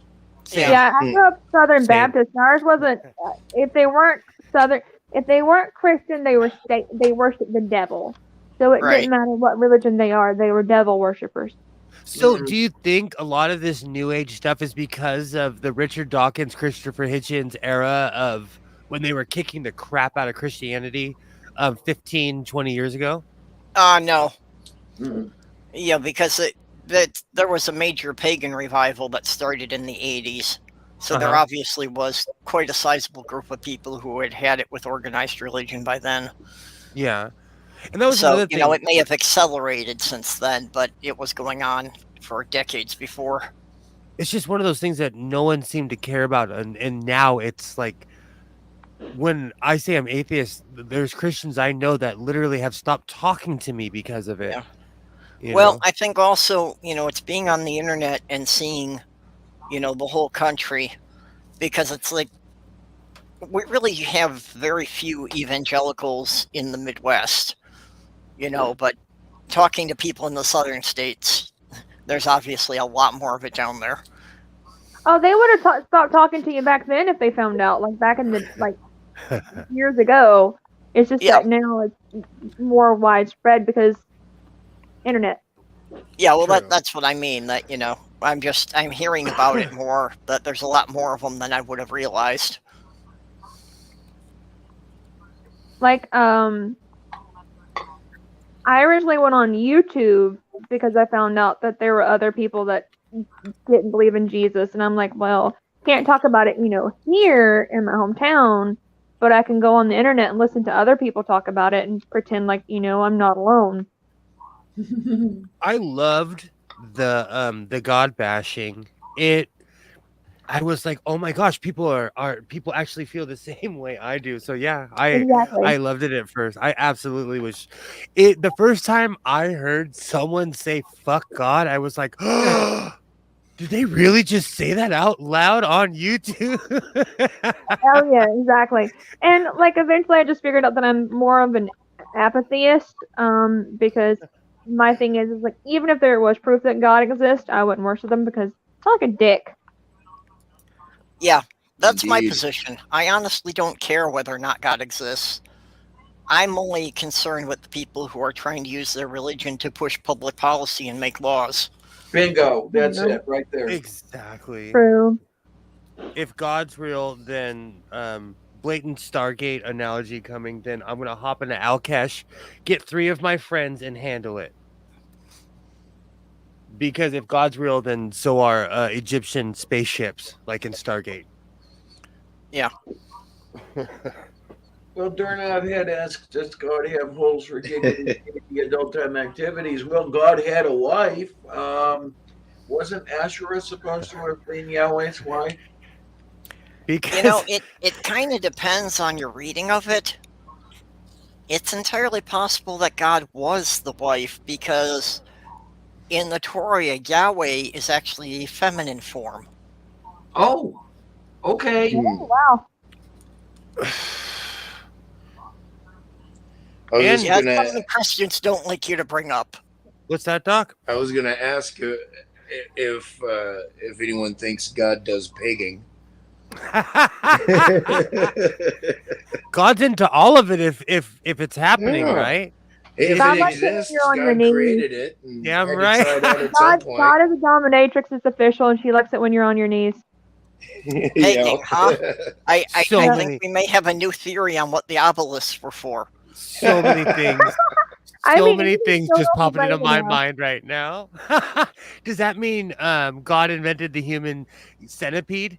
Man, God's into some kinky stuff. Well, all that stuff from ancient Egypt, according to the Bible, You know, that was all built by the Hebrews. And I like what Doorknob had just said there. And why just gone? Oh, great movie. Straight back to Star Trek. Yo. Great movie. Great. See? okay, now People- I have come up with an answer for that. See, when Jesus ascended, he got out of the atmosphere and his spirit went to heaven. But now he has to go back and find his body that has just been drifting around for 2,000 years. That's why he needs a spaceship. Oh, earlier Sarah was talking about a meme, and like what you were saying just reminded me of one of my favorite memes of it's Jesus ascending, and he's saying, "I'm being abducted, you idiots, do something." Yeah. I like that. That's funny. I love that meme. I absolutely. do something. Oh, first time I saw that, I was like, I literally almost spit out my coffee. Like, I love stupid memes like that. I like That is the pretty I like the funny. one That's where great. it's I like the one where it's Hello. Mary, just admit Hey. you had infidelity. This Oh, is getting yeah, out of hand. Mary was a virgin as long as you don't count anal. I love that. I love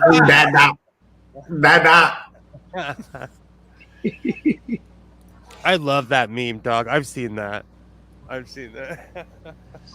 Sammy, that is funny as shit. I love That is It's hilarious. cool. Yeah. I was playing with it for I a still while and I think- thought it's going to I be still think permanent. it was just Joseph and Mary fooled around. She turned up pregnant before the wedding.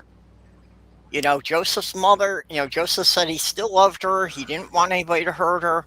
So Joseph's mother said, okay, here's what we're going to tell the aunts to shut everybody up. And the story just got out of hand. it. So it's a shotgun wedding, is what you're saying.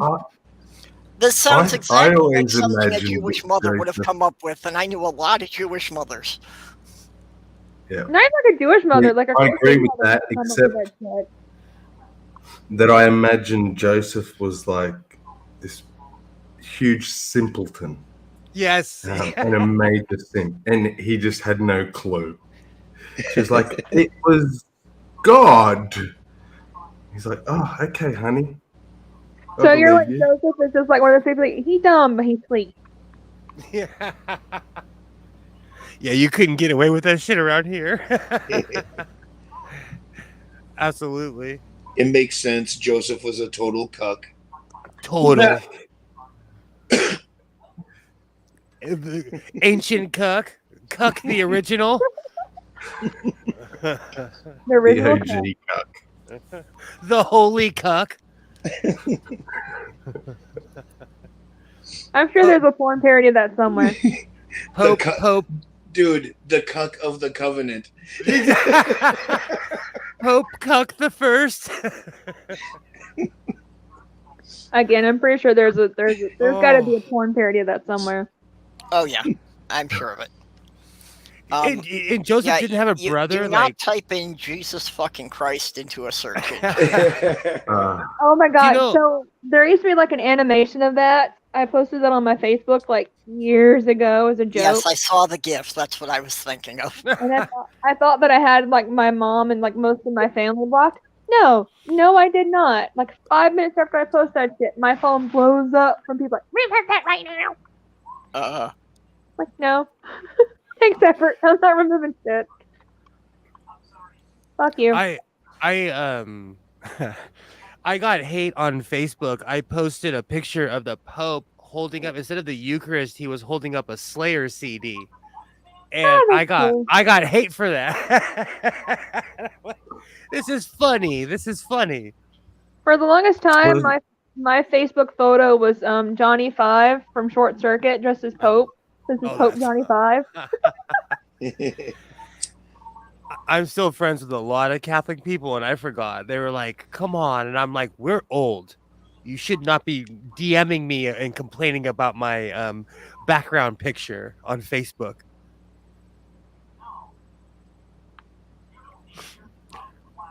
I couldn't imagine being this age now and still going to church every Sunday.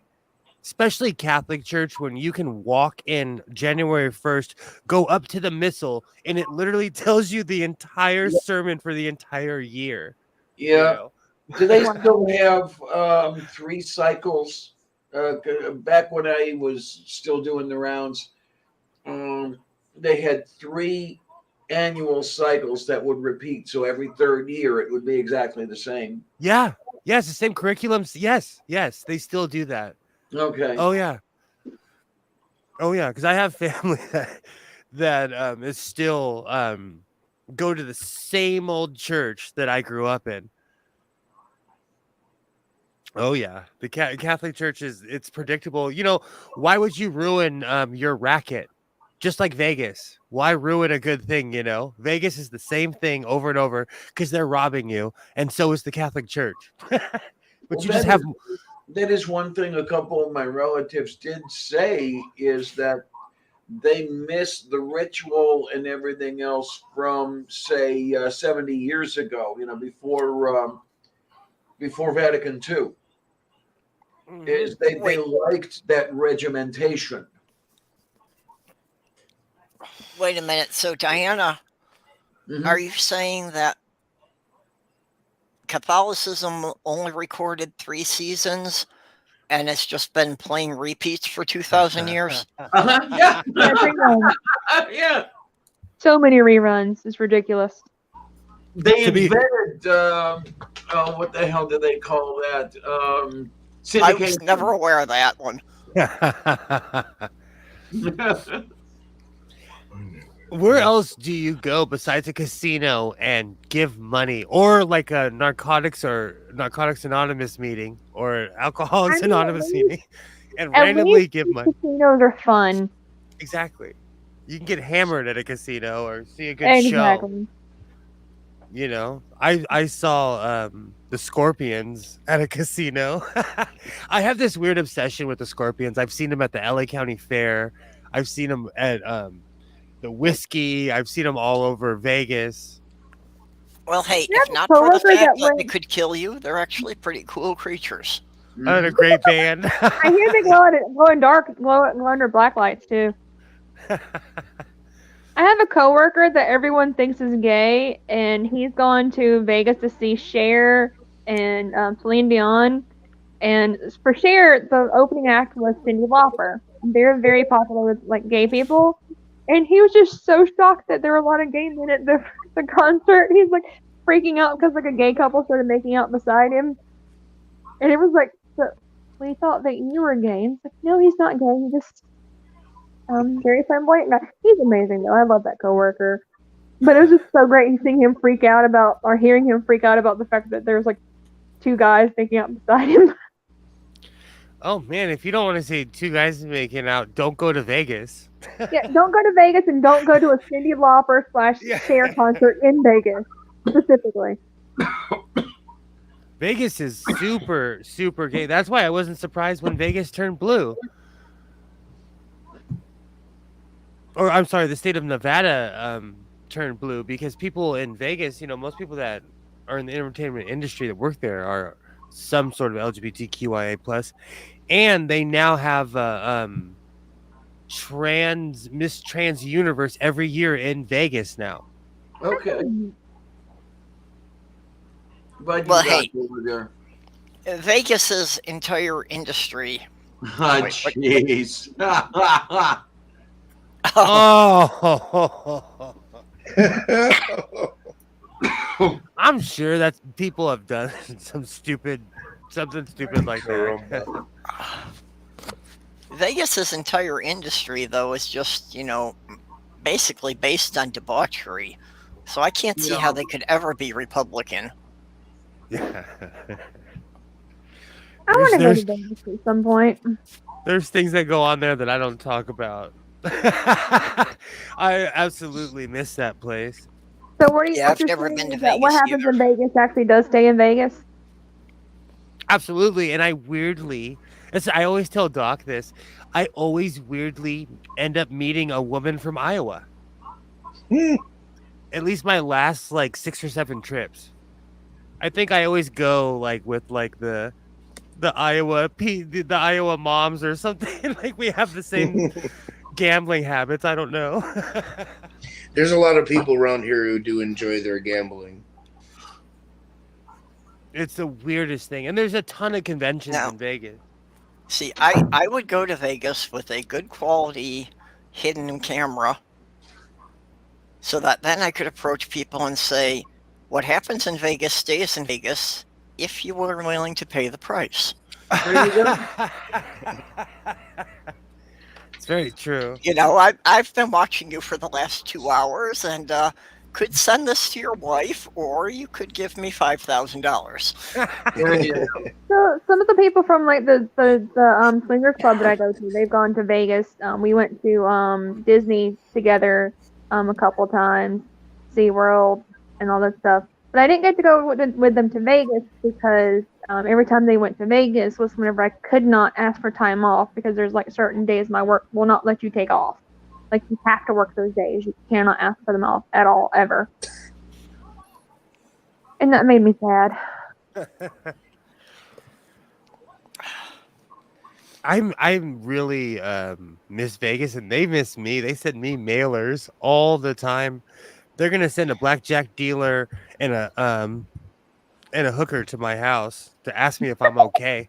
They miss me. Yeah, they check on you, make sure you're still living. And they'd be like, "Was it us? Was it us?" No, Yeah, it's been. I still get things forwarded to me from the Indian casino in Michigan because I went there like 3 times in the course of 5 years. But they keep sending me things about, you know, that come and you know, earn a free hotel room and stuff like that. The only casino I've ever been to was whenever I was on the cruise ship. They had a casino there. I had a really okay. How many thousands of dollars do you have to lose to win? You know, to be given a $100 hotel room? Well, okay. So I'll tell you their game. Like I figured it out when I stopped drinking. So when I would drink and gamble a lot, they would just give me a bunch of alcohol. Oh yeah. When I was gambling without drinking, they'd be like, "Oh, you don't drink? Do you want to go see this show? Do you want to like?" So you know, if you spend money, they try to entice you, and they'll offer you a show that's connected to their casino. So really, it's not costing them any money. You know? The long and short of it is they'll do anything to keep you from leaving the building. Exactly. That's why there's no clock. You know, Vegas, we'll put you up overnight so that you can come back and continue your losing streak tomorrow. Oh yeah. And tip from a degenerate gambler: don't ever use their ATM machine because they don't necessarily charge your bank right away. So they'll let you take out 10 times that's what's in your bank account. So they'll let you just pull and pull and pull money. And then you'll get like a $6,000 bill dropped in your bank account 2 months later. I would not even bring my wallet into the casino. You know, I would have a set amount of cash in my pocket. And yeah, I would make sure I had no way to get more cash. Yeah. I deal with what's in, like, my dad used to always call it the underground economy. So I would just go in cash, but I would never use an ATM in a casino. They rip you off on purpose. You know, I have one. There were a couple times over the years that I did win and come out with more money than I went in with, but I'm sure if you evened it out over the whole time, I didn't do very well. There was one time I won $1,200. Don't ask me how much money I had to spend to get there. Right. Well, I think over here anyway, because a lot of clubs will advertise their return rate, which, funny enough, is something that they can actually set inside the machine. Yeah. So, and it generally ranges between 80 and 87%.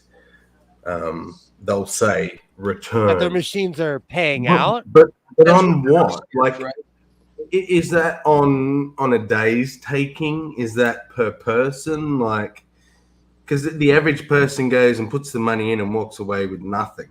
They've lost 100%. So we're like that 80 whatever percent return is the person that gets the jackpot or whatever. I get it, but very true. Yeah, doesn't there generally need to over be the a course of time a length year. for it to be like workoutable?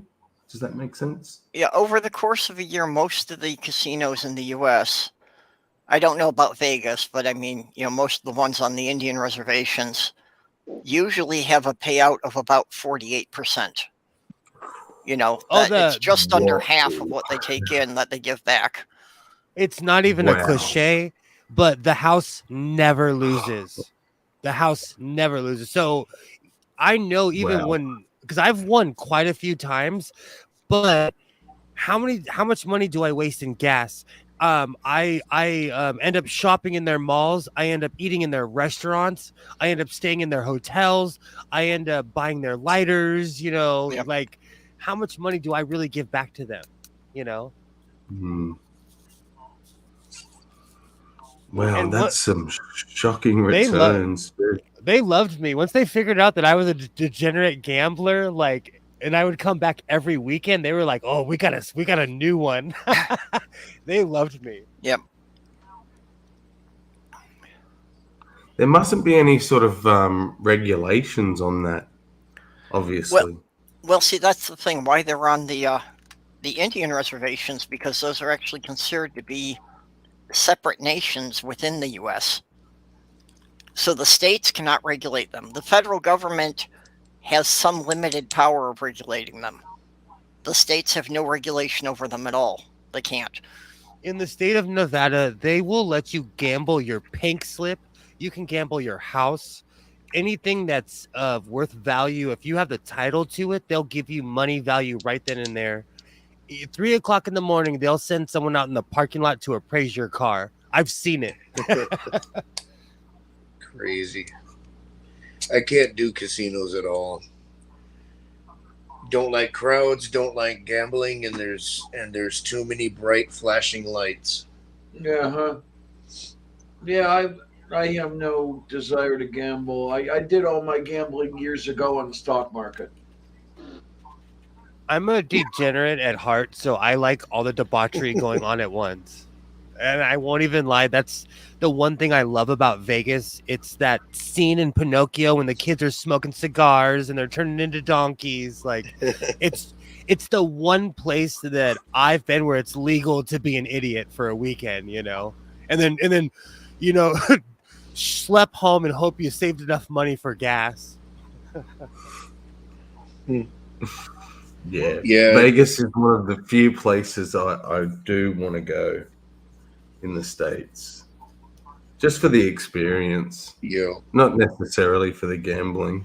Nowhere, and I don't even drink anymore, but nowhere in America is it legal to walk. And I could be wrong. Where you guys live, is it legal to walk around with alcohol on the streets? No, it is not. Generally not, no. In Vegas, it's legal. Yeah, wow. You can walk around with booze in your hand from casino. Like they don't care. You can smoke anywhere. It's a debaucher's paradise. Around here, we do have what the fuck do they call that? The beer garden.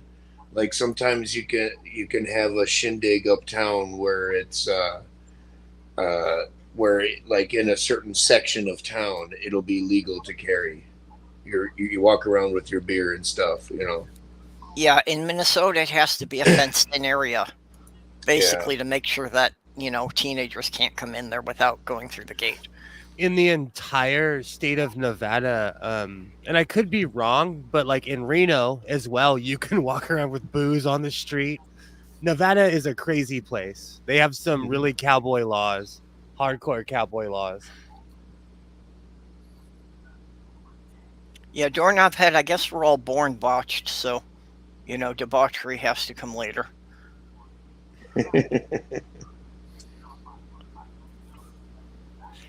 And I don't go in. Say, What's that? Sorry. Right after deconversion, or so they say.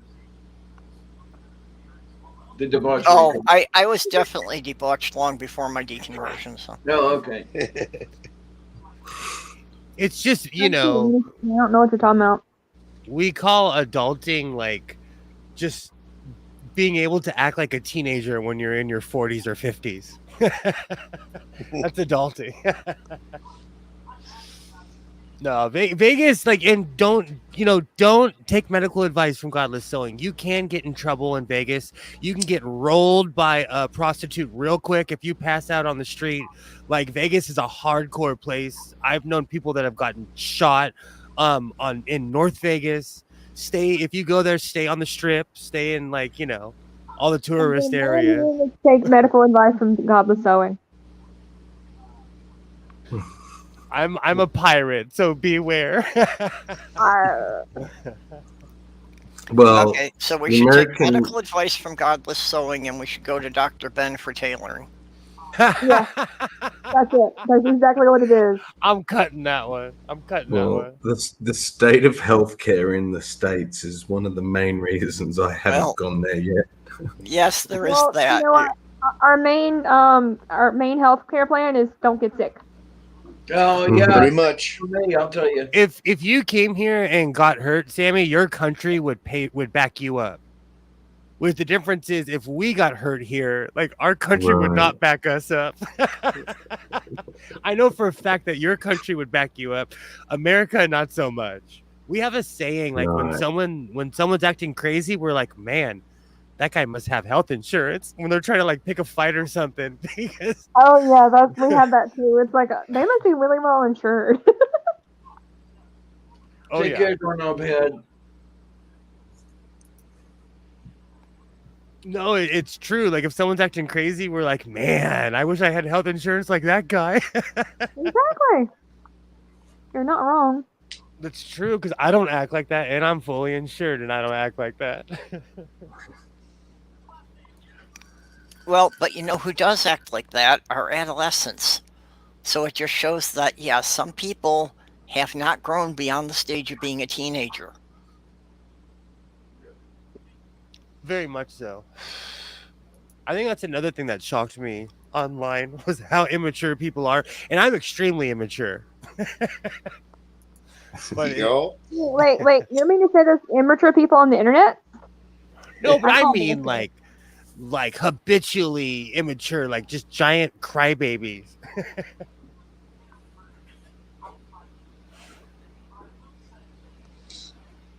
I know, I'm new here. Godless Sewing. Maybe.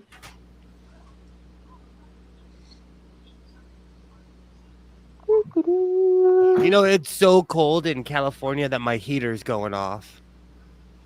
Oh no. I don't even want to hear it, Desert Boy. Dude, it has been like it was fucking 20 below the other night. Like, it has been so fucking cold here. And the shrinkage, my God. And meanwhile, Sammy, are you surfing? Are you surfing this time of year? Yeah, it's 30 degrees Celsius right now, which is... And what is that in stupid, please?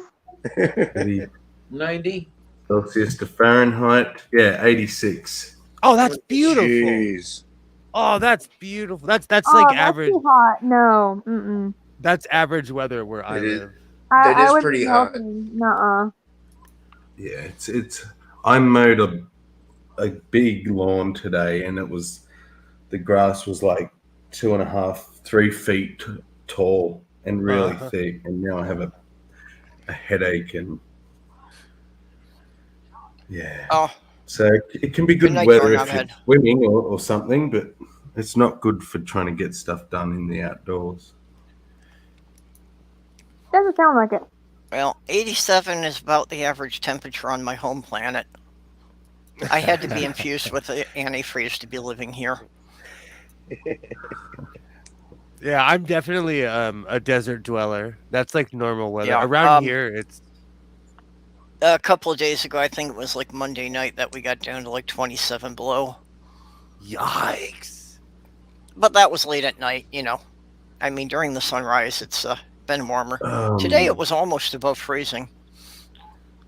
So where I am here in Australia, well, in my state anyway, but more west, so towards the centre of Australia, I think it was about we've been in COVID for 2 years, so it's probably 4 years ago now. But we reached the equal to the world recorded hottest day ever. Oh. It was over 50 degrees. Holy shit! Celsius, which, let's see what that is. Well, What is that 40 is about? around 50 100 Fahrenheit. degrees is 122 Fahrenheit. Oh, shit. Yowzers. Hottest I've ever been in is 117. Hottest I've ever been was 104, and that was inside my apartment once when the air conditioner was broken. Oh, that's torture. The hottest it's been in this house, because the air conditioner here is also broken, was like 100 degrees.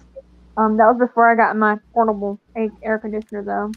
I want to say I recall it getting as hot as, say, 107, 109 around here.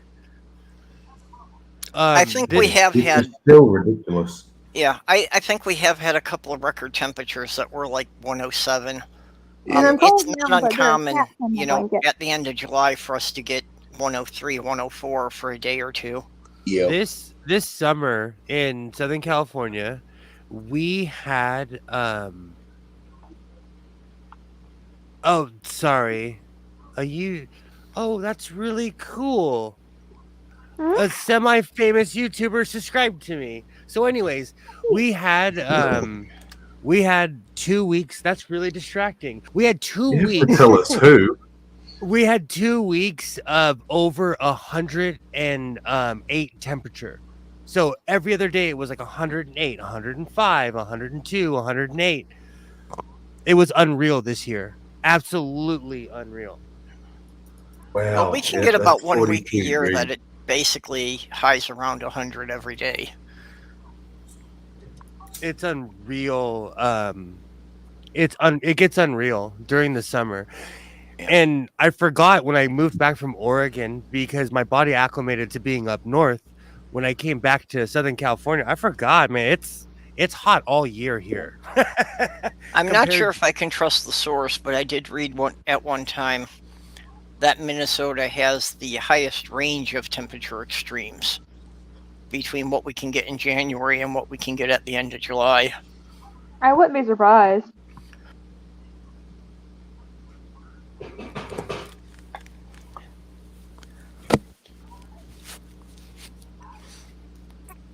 That reminds me, I'm going to grow so much pot this year, it's not even funny.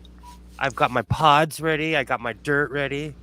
Now, see, you keep talking about that. It's like, I wish there was some way you could send some to me without risking going to jail for it. I would be. Same. Because Me too. it's illegal here in Georgia, unfortunately. They made laws for people like me. They warned us, like, all right, you could smoke it in your house. You could smoke it in your backyard. If you get caught now in a car, it's a DUI.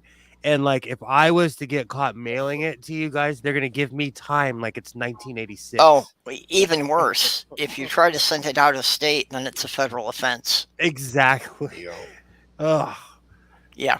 So that's the problem. That I know people who can get me the good drugs, but there isn't any way to transport them across state lines without risking ending up in a federal prison. There's even a bunch of weird laws between people who come between Oregon and California, and it's legal in Oregon and California. And there's still some weird, like, you might get busted if your pot says Oregon on it when you come to California. Yeah, even if the local or state officials won't enforce it, any federal law enforcement official can still nail you on it. Oh yeah, and Oregon has a ton of state troopers. A ton. Is the one I can actually use, or just the one that's terrified of me? Yeah, it's the one I can use.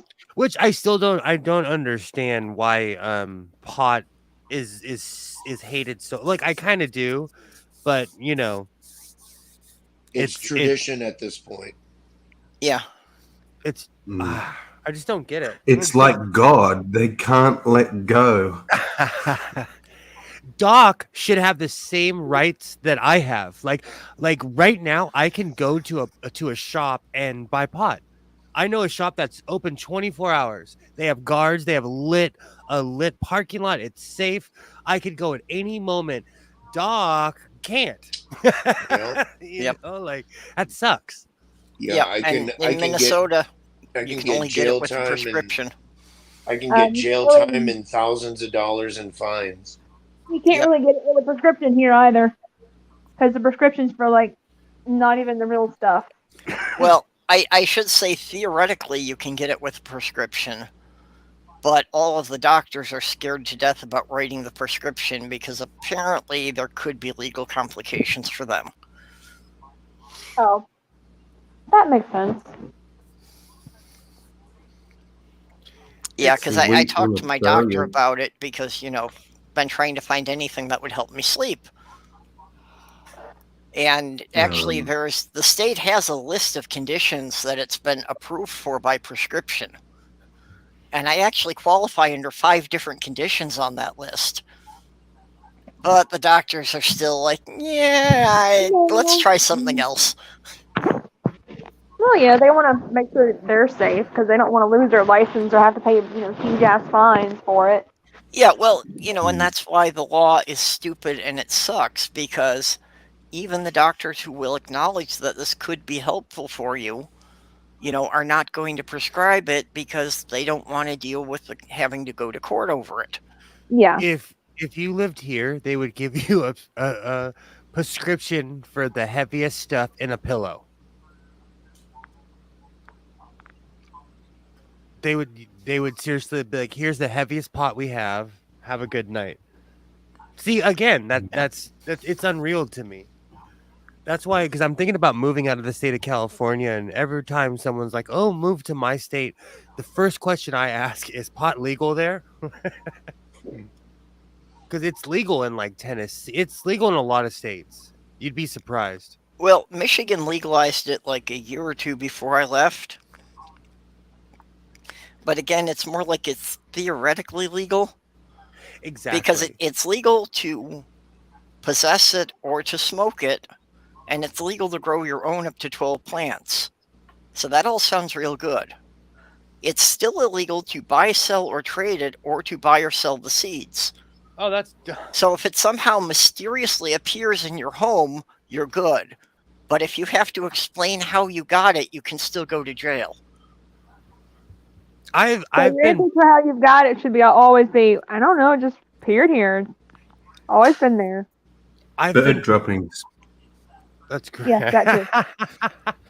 I've been pulled over with pot in my front seat, and the cop was like, oh, looks like you're gonna have a good time when you get home, and literally just walked away. It's a new era in the state of California. But don't get me wrong, in every other aspect, California is failing. So, yay, pot's legal, but the entire infrastructure is failing. I was also reading, now I forget what city it was, I think it was someplace in Ohio,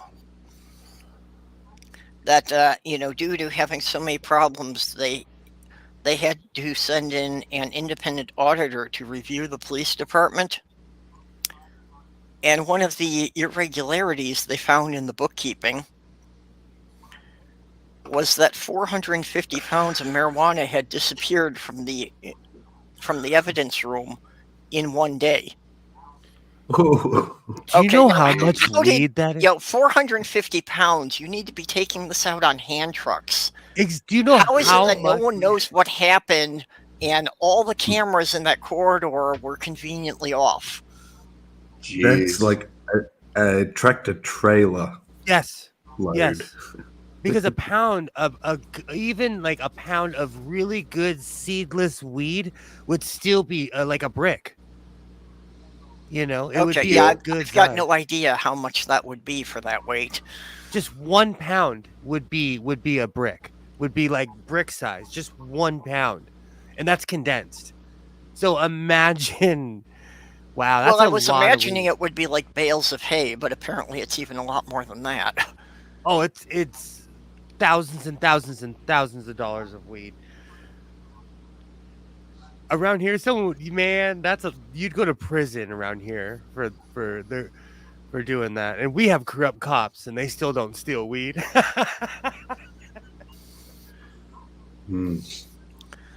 I mean, I don't see how that is possible that got out of the building without everyone who was on that shift being involved in that. Yeah, exactly. Or one guy who's just a giant bully. You couldn't just walk out of a building. How much was it? 450 pounds. It would take Doc and I about 15 trips, and it would take us about 15 trips. Yeah. The precinct would have to be in on it. Yeah. And the smell. Imagine if you put that much in a car. Even wrapped, it would reek. Oh. I'm not sure pounds, but 1,000 pounds is a ton for you, isn't it? Yeah. Well, actually, that's considered a short ton. 2,000 is actually 2,000 pounds to a ton is generally what they calculate. And a so-called long ton is 2,200 pounds, which is your ton. Okay. Right. So it's about a quarter ton worth of weed. Yeah. I guess it is. I didn't think of it that way. That's so much weed. It's not even funny. A long time ago, and I had friends that were surfers, and it's a really, really famous story. But I was there when I was a kid. We were surfing at the beach in good old Ventura, California, and this giant box of weed washed up on shore. People stole as much as they could, and you could tell like it came from the cartels or something, because it was all bagged up and everything. People took as much as they could. There was so much weed. We spelt 420 out on the beach that the news helicopter that came by put it on the news. Yeah, was probably somebody had it on a boat and there was a Coast Guard approaching, so they tossed it overboard.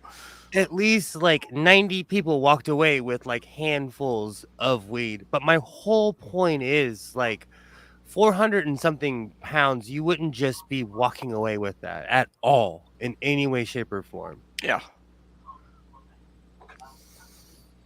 Hats off to those people.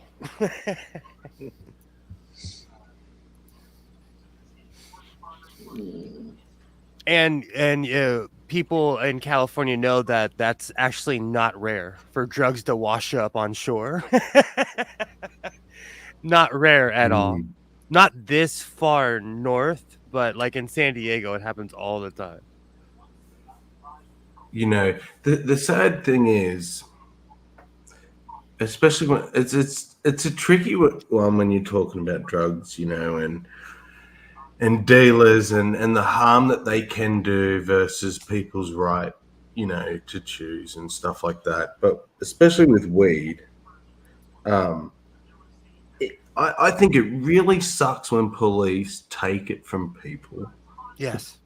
And then turn around and sell it, possibly back to the people that they took it from, you know. Recently, it happened here recently. There was a bust out in the desert where there was a bunch of people who had their own property, and technically you can grow up to 6 plants. And so what they did is they had like 75 owners and they said each person had their own plant, but the cops put everybody in jail.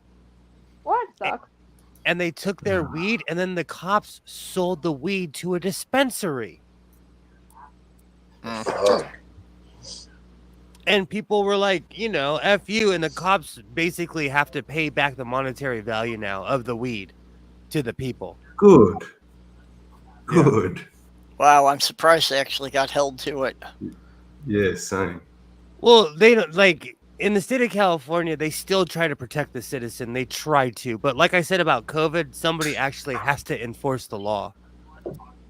Like, we have really comprehensive laws here, but people just don't care anymore. Yeah. So you could be the live in the most lefty paradise on earth, but if there's no one there to do anything about it, then it's just as bad as everywhere else, you know? Yeah. It's not all rainbows and blowjobs in California. What, and it's not a stream of fire. No, because people paint California like it's paradise, and it's like Gotham City here right now. We have a bunch of crime. Like, it's nuts right now. Okay, well, we've been going for about 4 hours here. So I think that's a high note to end on, and maybe we should wrap it up here. Well, thanks for having me. I appreciate it. Oh, anytime. We should come in more often. Tayo korostu. Well, with my new schedule, I really can't very often, but I should be able to on the Friday ones going forward. Well, not going forward, once a month. Yeah, well, whatever works for you. I think you're in the group, so you see the links for it, right? Yeah. Yeah, I do. Okay, so let's go around. Who's got anything they want to shout out? Diana, I saw you have your new cooking thing out today.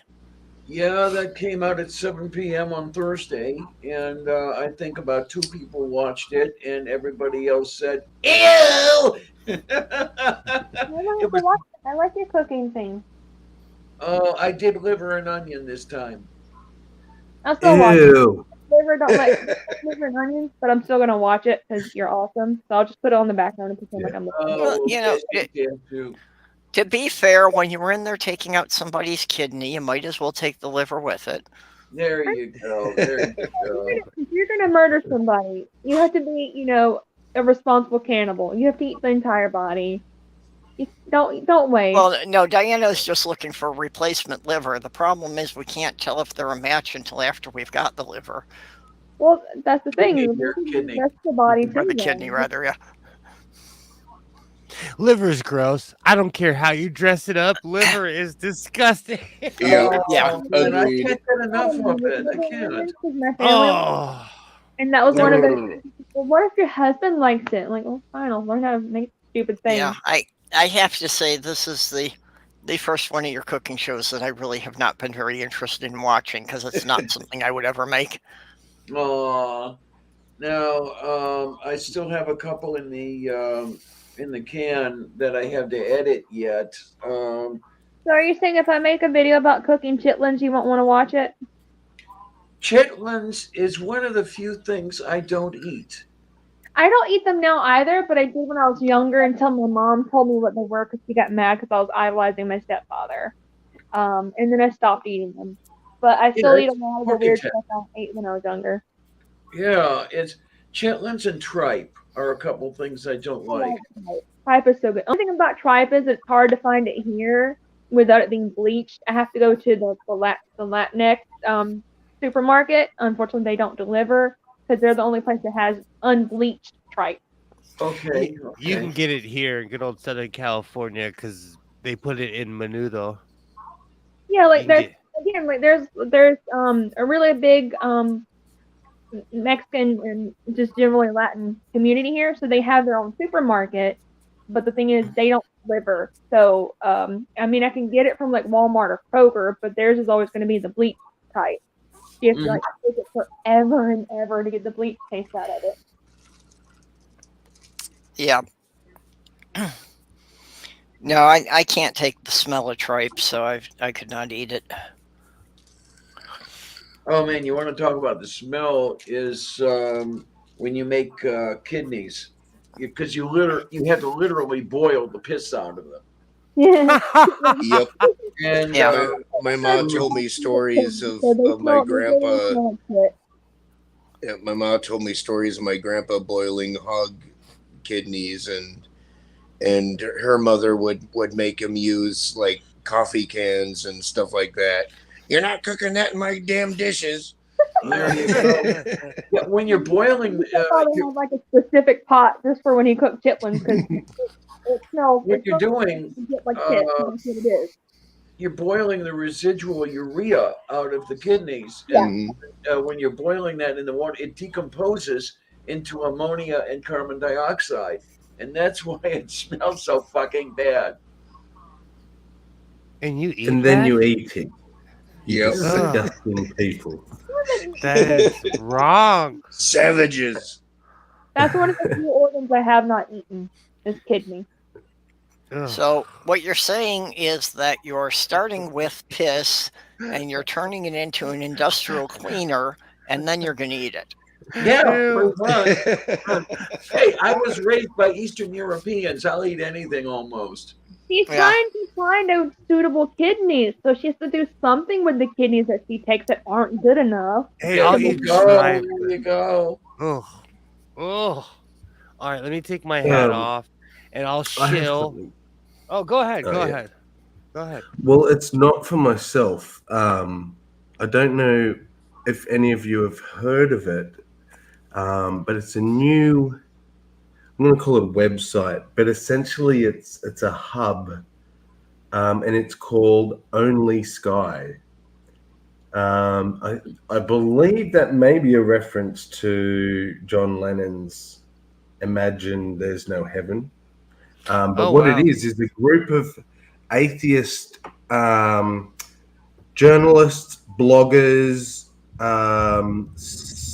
comedians who have all worked for different blogs. Like a whole bunch of them come from Pathos, if you have heard of Pathos. Yeah. Oh, yeah. They all quit and have come and started their own, and it's Only Skies. Where they Yeah, Pathos recently limited got in bought what by a they can company talk that has about. turned it Christian. Oh, no. Oh, wow. Who?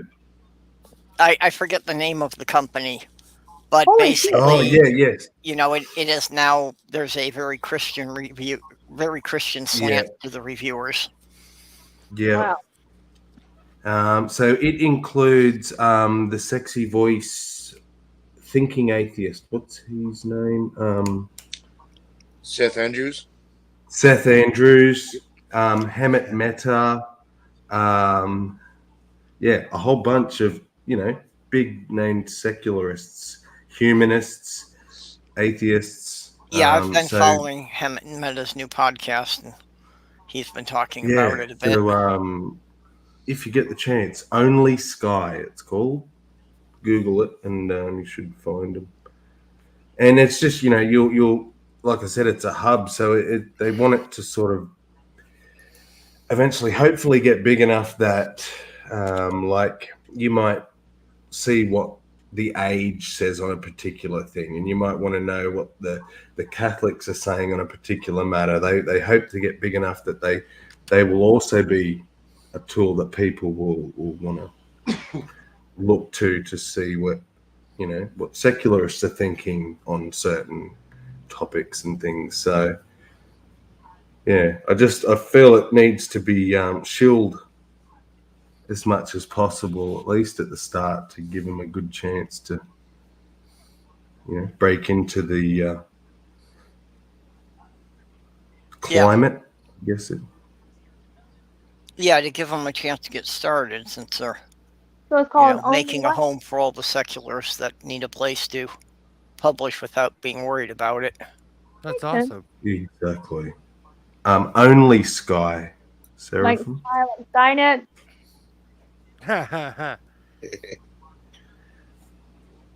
That's the first thing I could think of for Sky. So that makes sense. Let's look into that. See, that's what happens when you atheists get into control. Robot apocalypse. I mean, you're not wrong. We must worship our overlord. I say that all the We're not time worshiping about Alexa. Thank you. See, I'm nice to my robot overlord. When they take over, I'll still be around. God. No one after Alexa. Hey. It says now connected to Go and Ask You, Alexa. I am not worried about the robots because I am nice to cats. And if you think the cats are going to let a bunch of robots screw up the comfy life they've got, I have a short story about that somewhere. unfortunately, when I'm trying to Google Only Sky, I don't think I'm Yeah, coming up because with the they're right so one. new. Hang Here on, you go. Ron. I'll put the link. Is it Links in the private chat. There's no website. Okay, yeah, because I kept coming up with things about outdoor adventures and ski sites. Oh, okay. I think it might be. Yeah, they call it Only Sky, but the address is onlysky.media. So Okay. but I've put the link there. Yep, I got it where you put it there. I'll drop it into the YouTube chat then.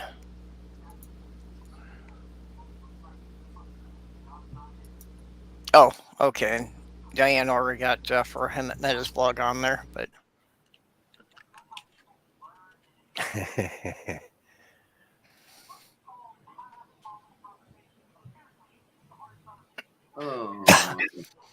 okay. Oh, yeah, and we lost Sarah. Andy Hall, ML Clark, Captain Cassidy, Jonathan Borello, Adam Lee, Jack Maturko, Emmett Meta, Jonathan Pierce. Yeah. Okay, Will, you want to do your show? How's it going? I'm Godless Sewing from the Godless Sewing channel. Go subscribe to the Godless Sewing channel so you can hear me say, welcome to the Godless Sewing channel. Right now, I have a video out on how to defluff a sewing machine. So come on down, like, subscribe, and all that cliche stuff you're supposed to do. And like I used to say, don't forget to tip your waitress on the way out. And thanks for showing up. Godless Sewing, Godless Sewing, Godless Sewing channel. Okay, defluff, is that killing the mood so it goes soft? I got it from an Australian YouTuber that sews, and I just like saying defluffing. Yep. I just like saying defluffing. It's hilarious. And you know, it's all it is cleaning a sewing machine, but it's Evelyn Woods, and she calls it defluffing, and I was like, oh, that's genius. So I'm still in Australia. So Australian. Yeah, exactly. So you know, I got a bunch of views, and it's probably from people from Australia. But so come on down. I'm defluffing quite a few sewing machines, actually. That sounds dirty. That's why go look at my thumbnail. It's hilarious. I mean, I would, but if I click on something, it's going to disconnect me like it just did now. Okay. I will do after this if I remember to do so. Well, Seraphim, you want to shill out your stuff there? Yes, I do art. I'm so close to 100 subscribers. It's kind of sad. I'm going to start doing shorts because the new art style that I'm doing, I completely forget to film it. So it seems like it doesn't take me very long at all to do the art because the thing that I use just records the strokes. So you like art? I do try to put music over it. I purchased the music for it for free because I'm a cheapskate. But yeah, if you like art, you can watch me. I'm mostly do animals. She needs less than 10 subscribers, and YouTube is an asshole that every time somebody hits 100, it takes 3 to 5 away. So let's get her at least 15 in there. Yeah, I hit 100 before, and it put me down to 91. I'm like, well, that's not nice. That's happened to everyone I've known, that they get up to 100, and they go look at it a couple hours later, and it's dropped to, like 98, 97. Yeah, I had a screenshot of the 100 on my old phone just because it was awesome. It made me happy, but I don't have that phone anymore. So even if it takes me off, I'll just try to remember to screenshot it this time so I can celebrate it. Seraphim, I've just noticed that your YouTube link is youtube.com/ /user/the Indigo Llama. Yes, I got a vanity link way back in the day before they had the requirements for it. So I've had that for a long time. So it's YouTube Nice. /the Indigo Llama. It's really easy to find it. That's awesome. Okay, Doc, you got anything you want to mention before we go? Oh, I don't know. Not really. I'm nobody. No, you're somebody. Yeah, you're helping hold it together here. So, well, I'll be back next week, Wednesday at noon, Thursday at 10 p.m. Saturday night at 6, I'm usually on with the shills. And, just pop up at random other places, a lot of times in B streams, which are usually Monday and Wednesday nights at 7:45. So, with that, I would like to thank my Patreon subscribers, Lavender Lady, Robert X, and Ox, all of whom were in here with us. Dog, Greg Hartwick, Jyuni the Apostate, who did my avatar and did all my thumbnails for the Christmas marathon, and Vonrek and X of the Utah Outcast.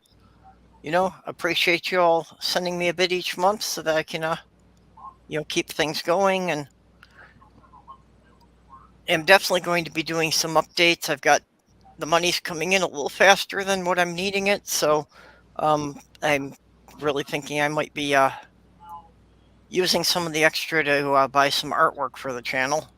Oh, groovy. So that we can maybe start having a background or something interesting. Awesome. So not really solid decision on that yet, but just So with that, we will wish you all a good night. We wish you a Merry Ogfu. Rock out with your clock out.